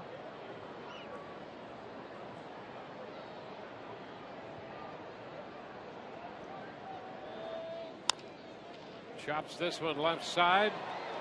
Valencia, Laurie out at second. That's it. Yeah, and a better feed, they had a chance. Even though that ball was chopped, Valencia got to it quick. And the feed to Laurie was a little bit high, and so he didn't have a chance to put himself into throwing position to try to get Desmond Jennings down at first. 1 on, 1 out. Have you seen the Outlaw capture Kiermaier Saturday, August 29th? The Rays take on the Royals, and all fans receive a Kevin Kiermaier Outlaw action figure presented by Dex Imaging while supplies last. For tickets, call 888-FAN-RAYS or visit RaysBaseball.com. Rays up.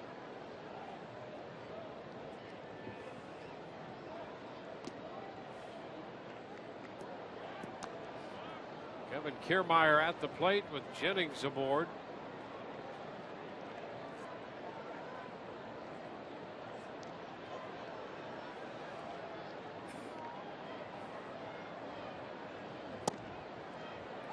Strike at the knees.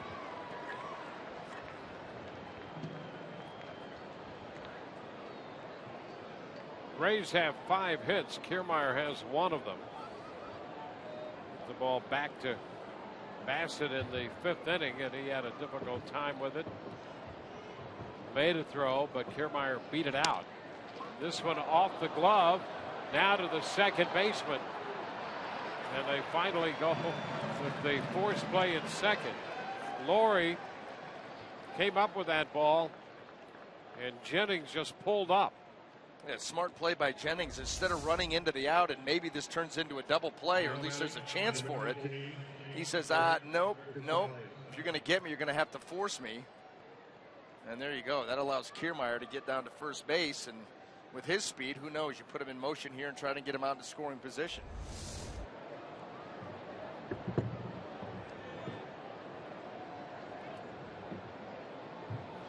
Kiermaier aboard, 2 gone, and it's Kurt Casale who has grounded out and has walked.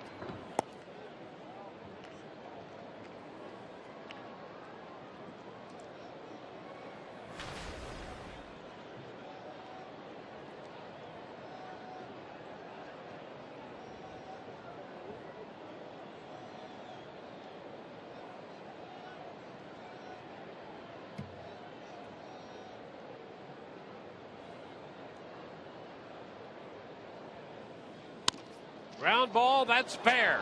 By the bag and up the left field line. Kiermaier's going to hit third, and they'll stop him there on a double by Casale.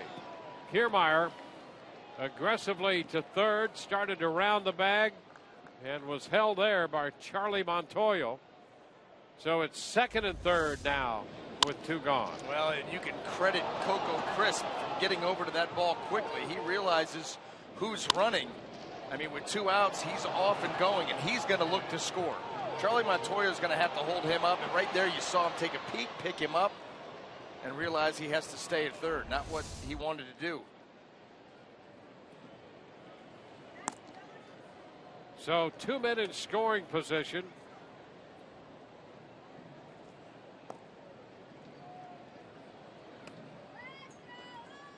That's Kurt Young, the pitching coach, headed to the mound. And now Venditti's throwing from the right side. We saw those 2 throws down in the bullpen from lefty. Now he's over to the right side. Now, how weird is that? Yep. The young man, ambidextrous. And so try to outmaneuver that in the bullpen. It's just, okay, now flip over, take one from the left side. Ambidextrous in the big leagues, not in the backyard.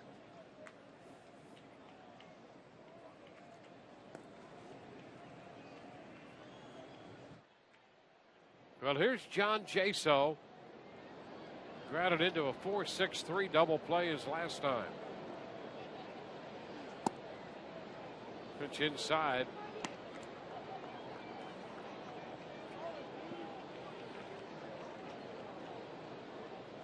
Jaso 0 for 3 on 3 ground balls. He was 0 for 4 last night in Houston.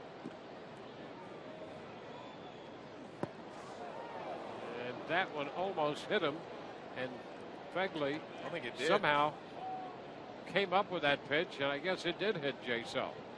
So the bases are going to be loaded. You could see him limping coming out of there. That ball gets yanked down and in, and there's just no way for him to get out of the way.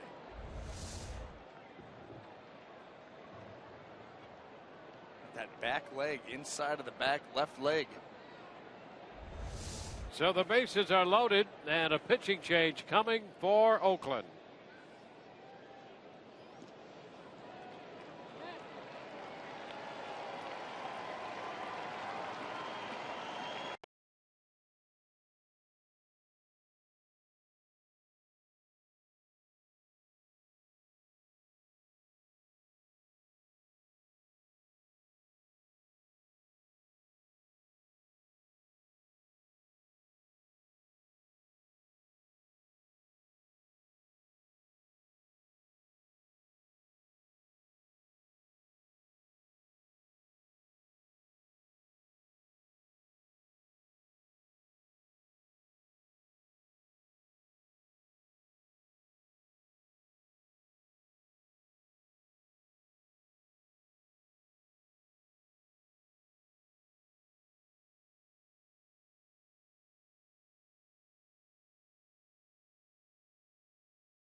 Ford, introducing the all-new Ford F-150, the future of tough. And by your Gulf Coast Honda dealers. First game of this weekend series, the Rays against the A's in Oakland. And the Rays have loaded the bases here in the 7th inning. Pat Venditti enters the game. Venditti warming up right-handed and left-handed in the bullpen and carried that procedure to the mound here in the 7th inning with Grady Sizemore due to lead off. And Sizemore called back. And the Rays have Nava up here, who is a switch hitter himself. And so they're discussing the intricacies of bringing in a pitcher who can throw left or right, warmed up from both sides. And now Daniel Nava is going to be called upon to pinch hit for Sizemore. Well, and how long has it been since Venditti's thrown his last warm-up pitch? As they're trying to decide what they're going to do, he's just standing out there kind of waiting around and going to decide to face Nava as a right-handed hitter. So Nava, who earlier with the Red Sox had stopped hitting right-handed, but we saw him the other night swing the bat very well from the right side. And so he's up here against Venditti, who delivers from the left side. And that first pitch popping away from Fegley. 1 ball, no strikes.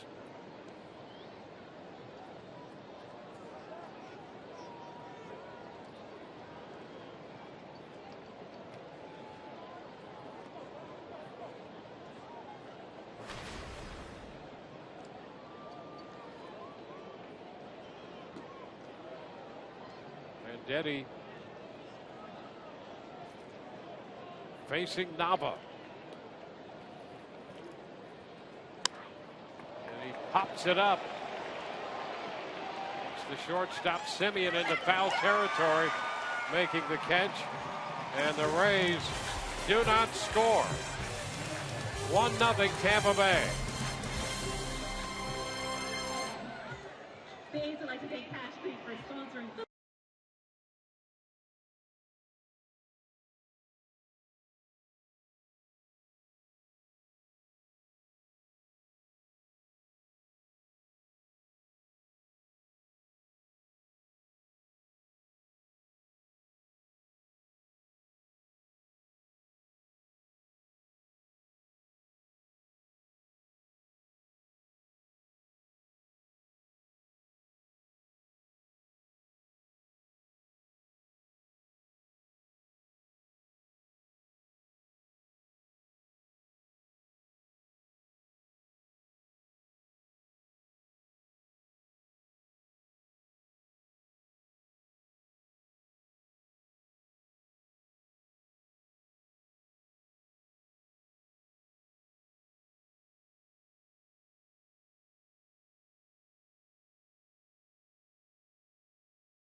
By your Gulf Coast Honda dealers.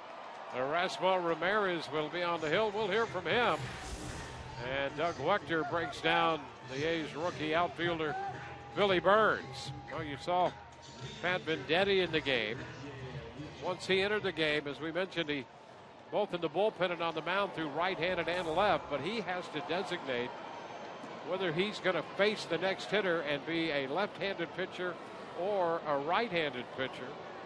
And once he does that, he's locked in for that hitter. Well, the Rays countered with Nava and sent him up there to hit right-handed. Yeah, why not Geyer or Tim Beckham? I mean, Daniel Nava, not that long ago, was not even hitting right-handed. So if he declares himself a lefty and he's locked in lefty, well, like I said, you've got Beckham, Geyer, Rivera from the right side. And if you're going to go outfield, you got Geyer. Well, Chris leads off the bottom of the 7th, popping out to Loney.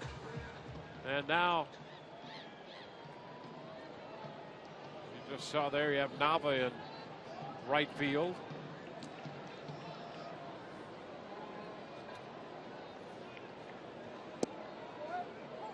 First pitch to Simeon is a strike.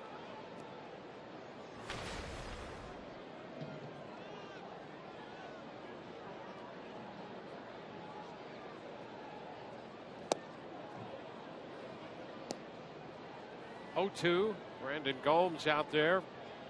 He got the final out in the bottom of the 6th.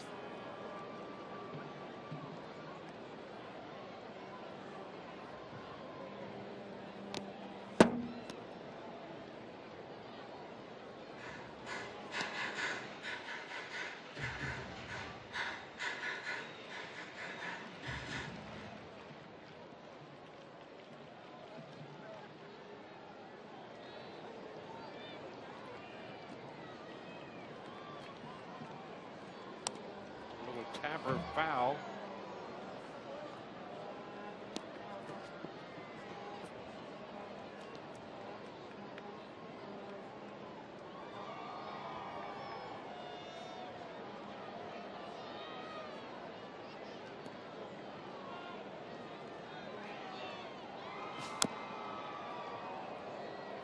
Still 2 strikes.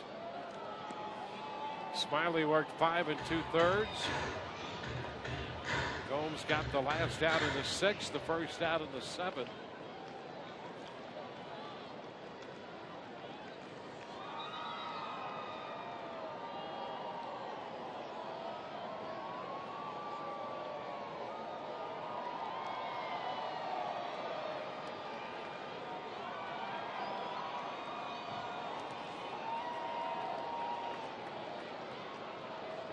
One ball and 2 strikes to the count.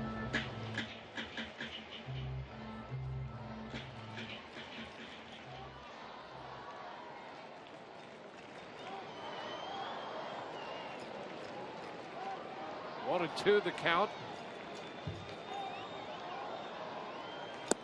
That pitch is high, 2-2.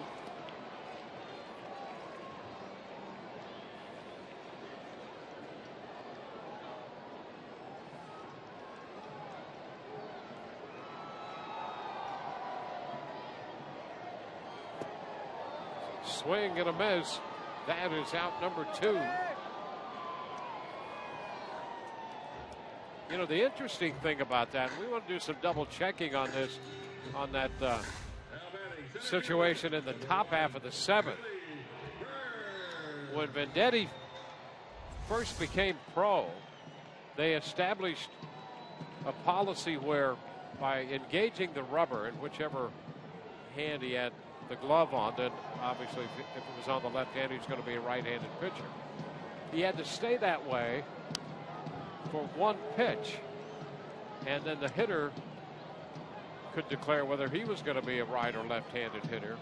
So they got into those situations, and that was I think the initial ruling they had on him, which makes an interesting situation if you have a switch pitcher and a switch hitter, as in this case the Rays did. And you can see that the potential issue of pitch by pitch changing back and forth. Well, and I think that if it's one of those situations where he has to declare what side he's going to throw from, and he has to finish out that at bat that way, then my personal opinion. I think Brandon Guyer up in that spot. Think about if they just brought in a lefty. Yeah. If we're in Houston, they bring in Jake Diekman in that situation. Well, guess what? Brandon Guyer is going to be the one pinch hitting, and then he's going to go play the outfield. Yeah. And so if he has to declare, I'm going to be a lefty for this batter, you know, your first pinch hitter is Daniel Nava, who quit hitting right-handed for the longest time. And now he's in that situation. So confusion all around. Burns fouls this one out of play. It's 2-2 now. You can see he threw a couple of pitches right-handed. Now he's throwing left-handed. And the bench over there fast and furiously in a discussion here. Oh, well, that's what Kevin Cash just said. He's like, well, he started out pitching right-handed though. This Venditti character.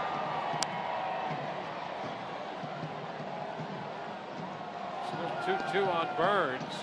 You know, all of that has overshadowed the idea that we have a 1-0 game here in the bottom of the 7th inning.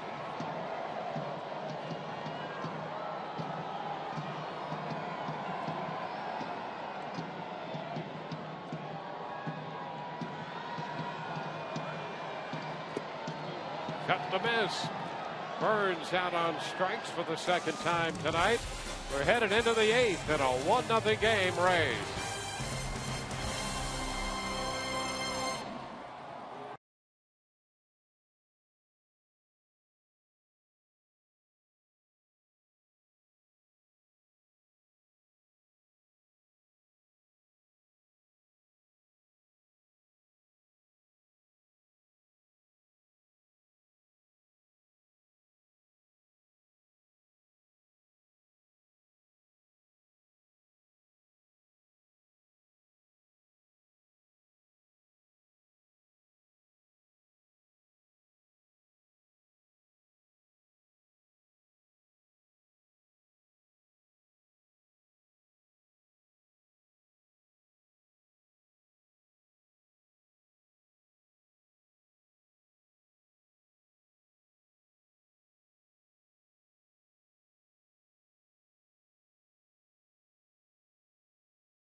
Late night with the Rays from the Coliseum in Oakland, where the Rays have a 1-0 lead.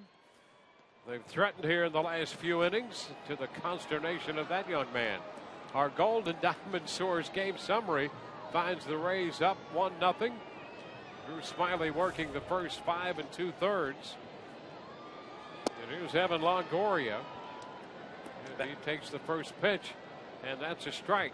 That was the look on my face with the whole Venditti, Daniel Nava, Grady Sizemore situation. That was a real-time photo. And if and we'll try to review that one more time as Venditti, pitching from the right side, gets a ground ball to third out of Longoria. So that's the first out. Now he can switch hitter to hitter, as you see. He's got that glove that's interchangeable, and now he'll put it on that right hand, and when he has that glove on that hand and engages the rubber, he's locked in for the batter to pitch left-handed. In 08, the scenario we talked about when he became a professional, they had a situation where you could change pitch to pitch. It became really unruly. Well, think about it. There's a pitch is a strike. If he could have done that with Daniel Nava, that at bat would still be going on. I mean, they just keep flipping back and forth, pitch to pitch. So they've come up with this rule where he's got to stay left or right once he declares that, hitter to hitter. 0-2. And that's the absolute way to do it. I mean, because if not, like you said, unruly, a great description. 1 ball, 2 strikes. Yeah, they instituted a rule to prevent it from being unruly in regard to the switch pitcher, Pat Venditti. That's an idea his father had when he was a young boy growing up. And so this was developed with intent. I mean, how about that? Right-handed, get the ground ball, go lefty, sweep a slider, punch out. Now we're going to go back righty against Forsythe. Now batting, number 11, Logan Forsythe. Now he faces Logan Forsythe as a right-handed pitcher. I mean, this is as unique a situation as you will find.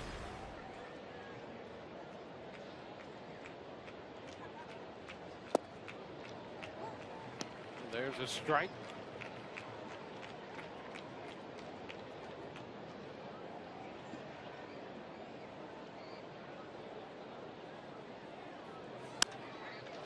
The high fly ball back into center field. Burns waits for it, makes the catch, and the Rays are up and down 1-2-3 in the 8th, leading 1-0.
He's up. Well, our Geico great moment right here in Oakland.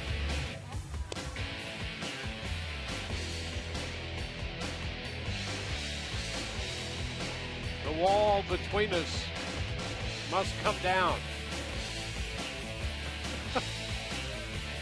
Janice, our stage manager, a little dangerous with that wall in her hands. Almost took it right off the dome.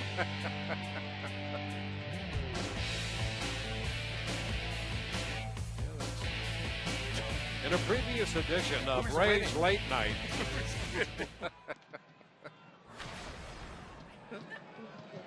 Well, the new pitcher is Steve Geltz. Pitch is a strike. Yeah, all of that set off by your mother's phone call.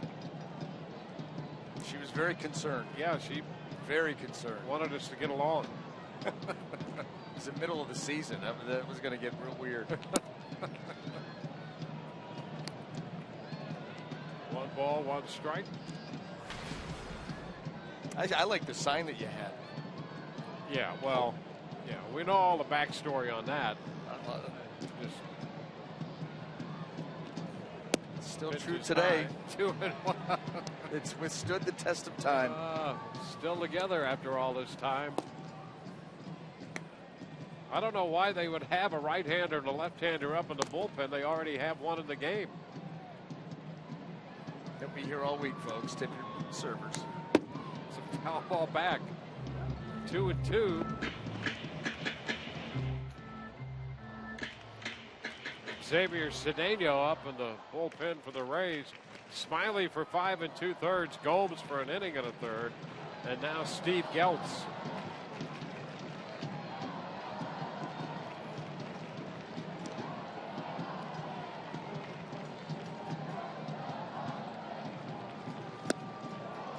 And that's a strikeout, boy. I'll tell you, pretty good pitch right there from Geltz.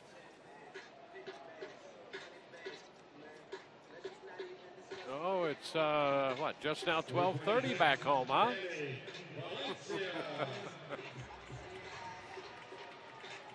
You know, all of that was a misunderstanding, and not between the two of us, but outside influences. Danny Valencia takes a pitch inside, 1-0.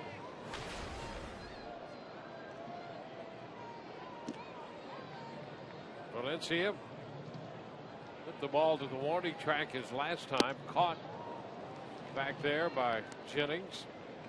Chased that one upstairs.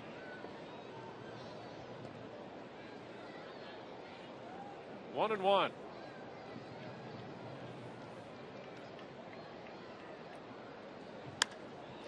Fly ball to the right side. That's Nava making the catch.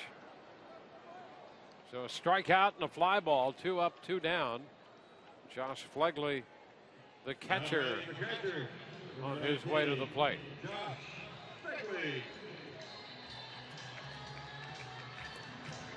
Well, it's going to be a different look here for the Rays at the back end of the bullpen. You've got Jake McGee out with the knee surgery. Yeah, they were saying 6 to 8 weeks.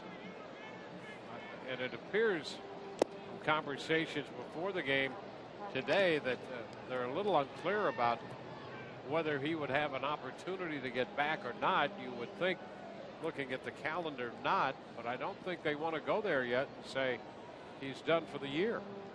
No, and you know what, knowing the way that the Rays, you know, the training staff, not going to give more information than they need to. This is what happened. This is the time frame. But you know, you match the time frame up with the schedule, and you think, well, maybe he'll be back by the ALCS. Well, got to think positively. Or you make quicker. You know, you never know how a guy's going to, respond. I mean, obviously there's a procedure that's done. How bad was it once they got in? How quick does a guy heal?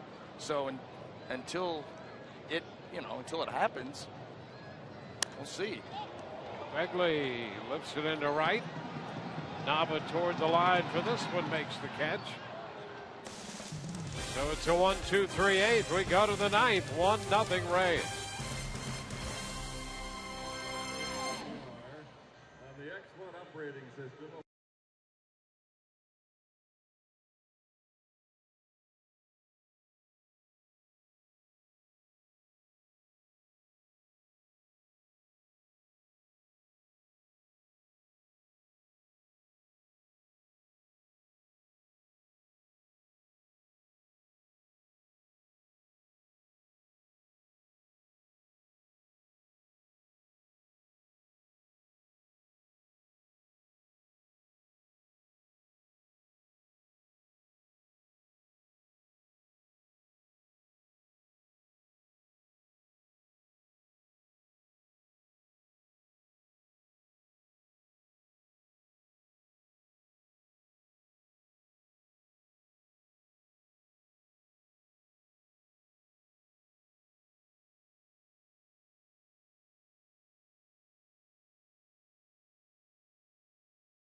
Day brought to you by Ram. Submit the best vintage photo of yourself by using hashtag #FlashbackRays. We'll select the best photo and feature it in the postgame show. And this flashback with Brian Anderson. Don't hang it. I'd like to know how they got that footage. Look at that, wall scraper. You know what the most disappointing thing about that whole deal was? What? Long pants. I had not made the transition yet to the short pants. Didn't look like an athlete. Well, you just hit the ball out of the ballpark. Of course you look like an athlete. I did do that. That was fun. But every once in a while, that's, blind squirrel meat nut. Well, and there you go. That's a great moment, and thanks to the folks in the truck for digging that one out. Yeah, How you know about what? that? I'll tell you what. I will bet you, since that happened, and I didn't even see the date, but since that happened, I think I've seen that once, and it was right after it happened. August 4th of '99 was There you the go. date. There you go. I have not, one time, maybe the next day, and I've not seen that since. You know what the worst part about that was? We'll see in a moment. Fly Yeah. ball off the bat of Cabrera and a long run by Burns into left center field. Made the catch. Evan Scribner's the new pitcher, and Cabrera hit the ball a long way toward left center, only to have Burns run it down. The story on that was, who started that game for the San Francisco Giants? It was Joe Nathan. Really? Joe Nathan was the starter. Wow. We scored 5 runs off him in the first, and he got the 3 outs. So I was leading off the second. They pulled him and brought in Mark Gardner. So the first guy that he faces is the pitcher, and the pitcher takes him yard. That's the story of that. You're rolling then. Man. The tapper foul by Desmond Jennings, strike one. That might have been the game where Joe Nathan said, okay, I'm done with the starting stuff. Yeah, well, Give me the 9th inning. Yeah, he made the right decision. Yeah.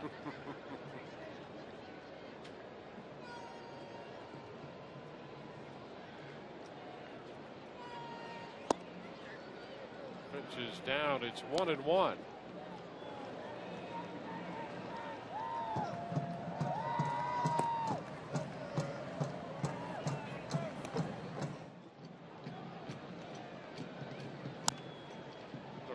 Up the right side, foul, 1-2.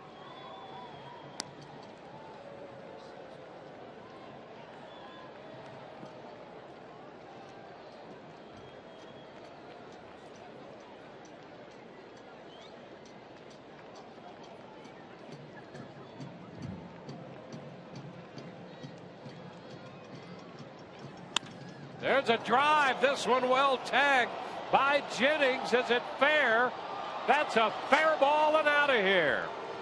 Desmond Jennings unloads his first home run, and boy, did he give that one a ride. 2-0 Rays.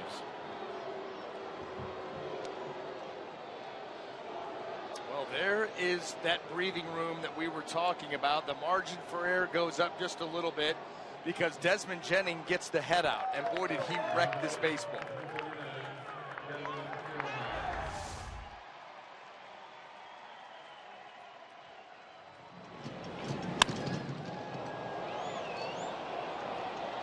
Boy, you talk about a nice swing and an even nicer result.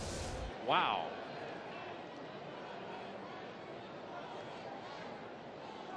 It's Kevin Kiermaier fouling it back. Watch how this ball starts to move and flatten out across the strike zone. Same plane right into the swing.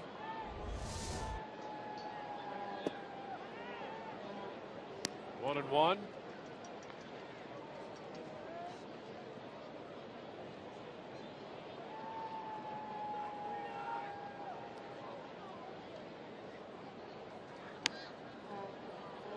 Pitch in on Kiermaier as he fouls it the other way.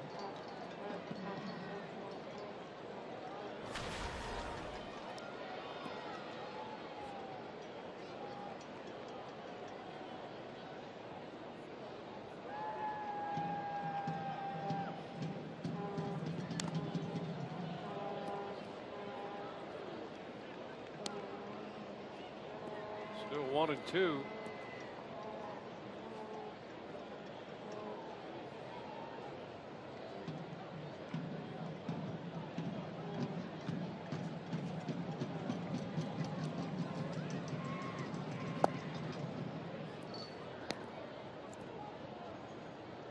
Two now, the count to Kevin Kiermaier.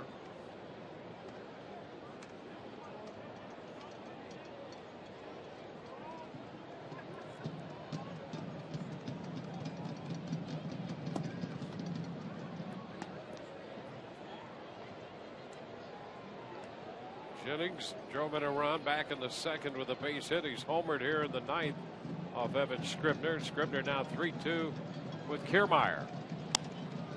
Lifts it into left. Chris coming in to make the catch. 2 gone.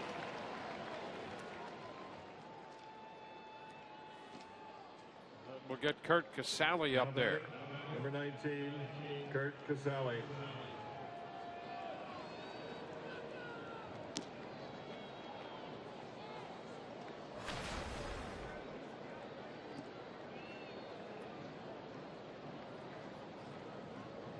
Sally's been on base twice tonight with a walk and a double.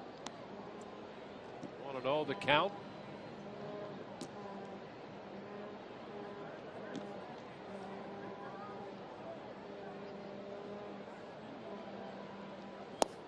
Sally's average at 242 right now. But Toronto has opened their lead on the Angels at 7-1 in the top of the 8th in Anaheim.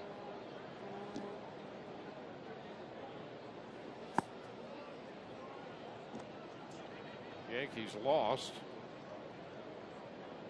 so the Blue Jays could move to within a half game of first.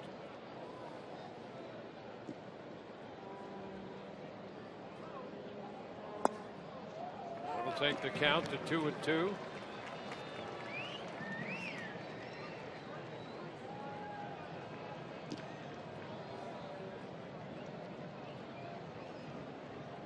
It's John Jaso on deck. Sally swings and misses. He's out on strikes. Rays get a run on the home run off the bat of Desmond Jennings. So with a run in the second and a run in the ninth, the Rays take a 2-0 lead into the bottom of the ninth.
Tonight with Brad Boxberger on, looking for save number 30 on the year. Immediately following the game, we'll come right back here to O.co, and Dwayne and B.A. will anchor our post-game coverage. I'll be in the clubhouse assembling interviews, and of course we'll have Kevin Cash's thoughts, and we will speak with Desmond Jennings on his big offensive night. That's Rays Live, the post-game show, late night with the Rays edition, Brought to you by Checkers, fellas. All right, Rich, thank you very much. Both runs driven in by Desmond Jennings. And we go to the bottom of the ninth. Josh Reddick will pinch hit for Smolinski against Brad Boxberger. 1-0 the count. 54th appearance for Boxberger, 29 of 33. And he's down, ball 2. Well, and it always helps when you have that extra run to work with, provided by Desmond Jennings' blast to left field. A 2-run lead.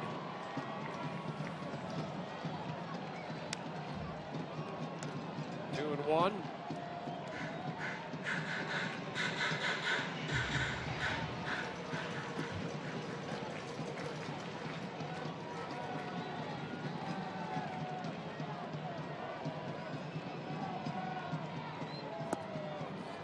Big cut there by Reddick. 2 and 2. I'm not sure there are any cuts that he takes that aren't big. Anything to the hair, apparently. That's it. The count goes full.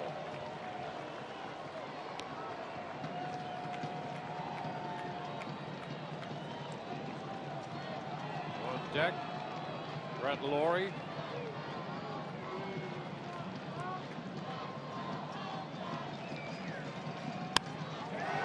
Shot into right, and there to make the catch is Nava. One away. Well, that's a situation where you're playing a little bit deeper, and that allows Daniel Nava to get over that ball rather easily for as well hit as it was.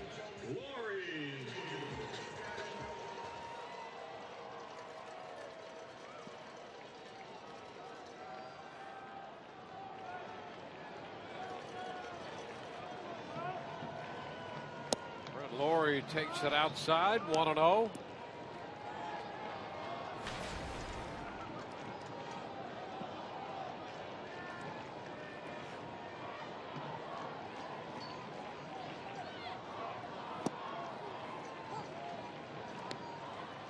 One and one. It had been 358 days since Drew Smyly had a win. He is the pitcher of record right now. Cut and a miss. Pitch fastball up. And Lawrie could not resist. Very, very similar location to where Drew Smyly was able to punch him out with the bases loaded. Above the hands, inner third. Now 2 balls, 2 strikes.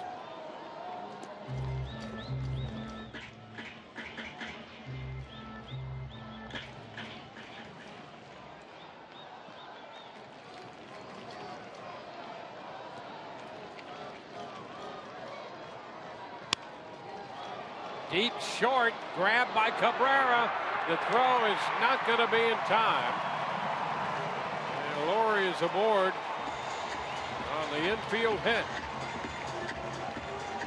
Now, a nice job by Cabrera to get there, but once he had to spin to the inside to try to make the play. You just spin that way. Now you're going to throw flat-footed. There's just not going to be enough on the throw. And, you know, I don't think it would have mattered what way he would have tried to go at this. Lawrie was hustling up the first base line, got there for a 1-out hit.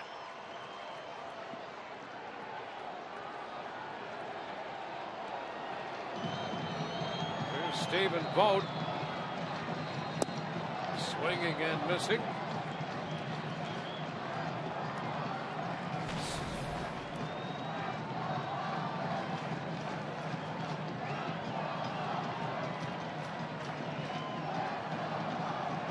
Down by 2, bottom of the ninth. They've been in this situation a lot this year. They're 14 and 27 in 1-run games, and they're 8 and 16 in 2-run games. That's 65 of 122 games, 1 or 2 runs. And they haven't been very good in either scenario. Way high, 2 and 1. And once again, you've got Chris Bassett on the mound pitching, doing a fine job with 0 at this point support.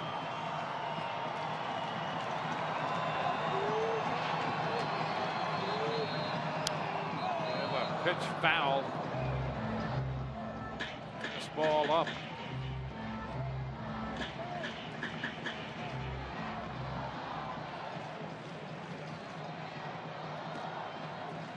One on, one out, bottom of the ninth.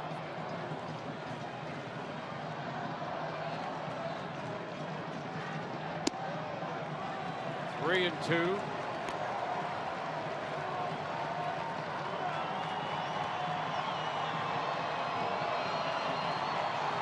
Smiley, Gomes, Geltz, now Boxberger. Liner into center for a base hit. Up to second base goes Laurie. 2 men on with 1 out in the ninth. Sam Fold is going to run at first for Bolt. Your attention, please, ladies and gentlemen. Running for Stephen Bolt. Number 23, Sam Fold. It's a good at-bat by Stephen Vogt, and he does a nice job of looking how he stays back on that changeup, recognizes it, and is able to extend, use the middle of the field for a 2-strike hit. Jim Hickey to the mound as the bullpen starts to get busy. 2 men on here. Alex Colomé up in the bullpen now.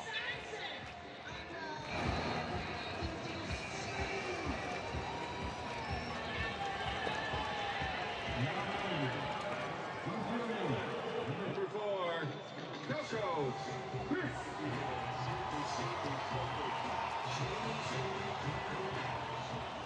Coco Crisp is the hitter. He's 1 for 3. Crisp has been limited to just 25 games this year. And this pitch down around his feet, and both men will move into scoring position.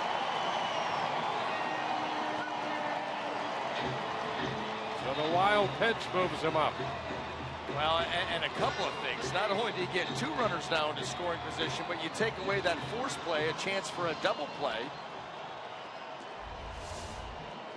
Well, this is a ball that's just yanked down and in. Kurt Casale not able to get over to that at all.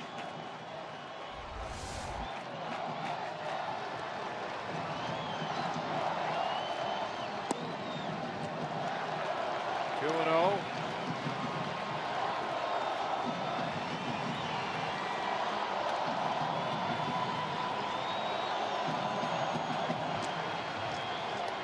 Laurie third, Fold at second, and there's a strike.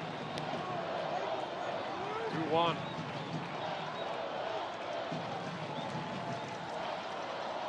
So this one going right down to the wire.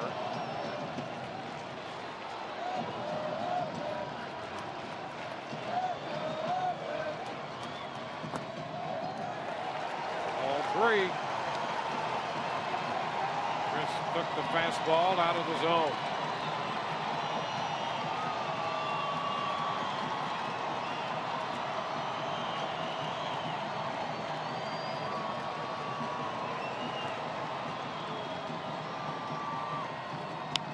Check swing and a popper.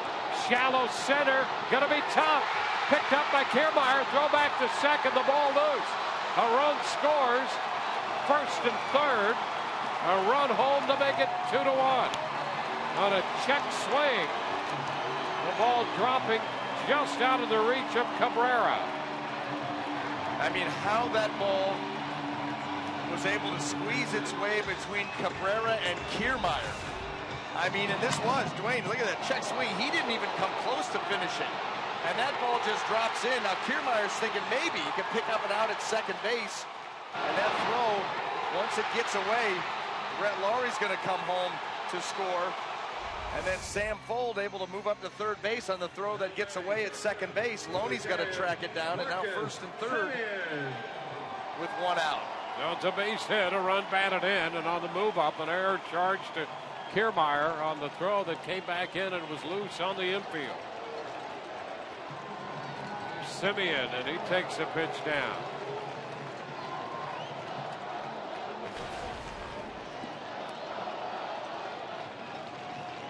This is where Brad Boxberger, he's had a rough go of it his last couple of outings, and you're thinking, you've got to just, I mean, think about one pitch, make one pitch, and get out of this and rebuild that confidence, because right now it's got to be wavering.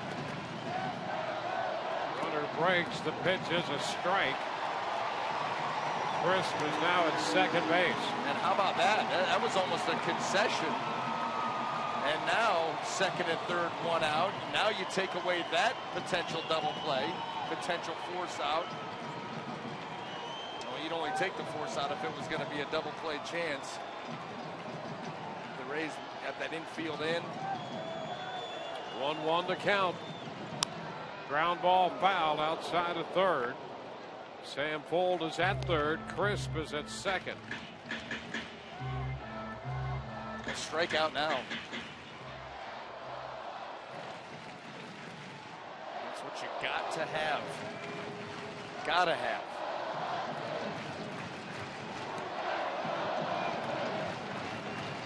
One, two. He got him. He struck him out on the fastball. Marcus Simeon out on strikes, 2 gone.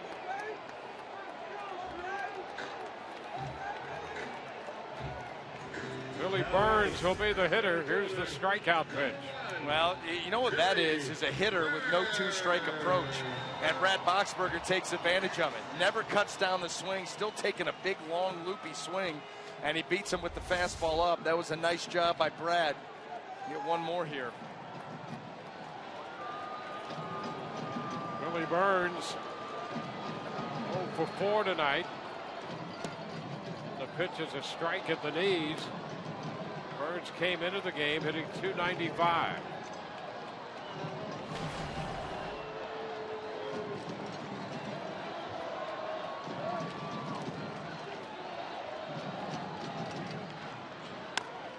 Chopper foul the other way, and it's 0-2. A little bit more of a bounce right now in Brad Boxberger's step. I think after that strikeout, realizing you're just one out away. 2 high-quality pitches to get to 0-2.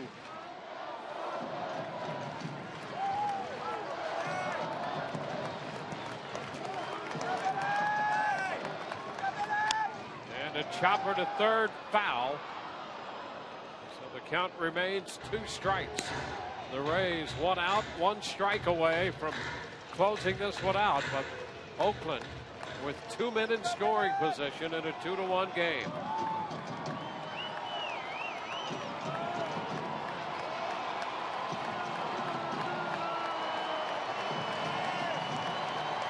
Kevin Cash going to town on that gum.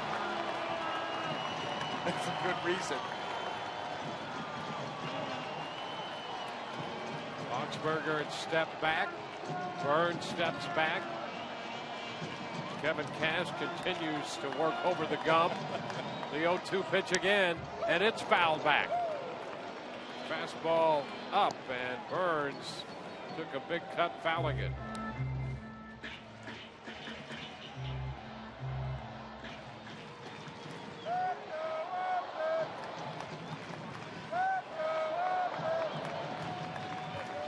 A 30-pitch inning for Boxberger.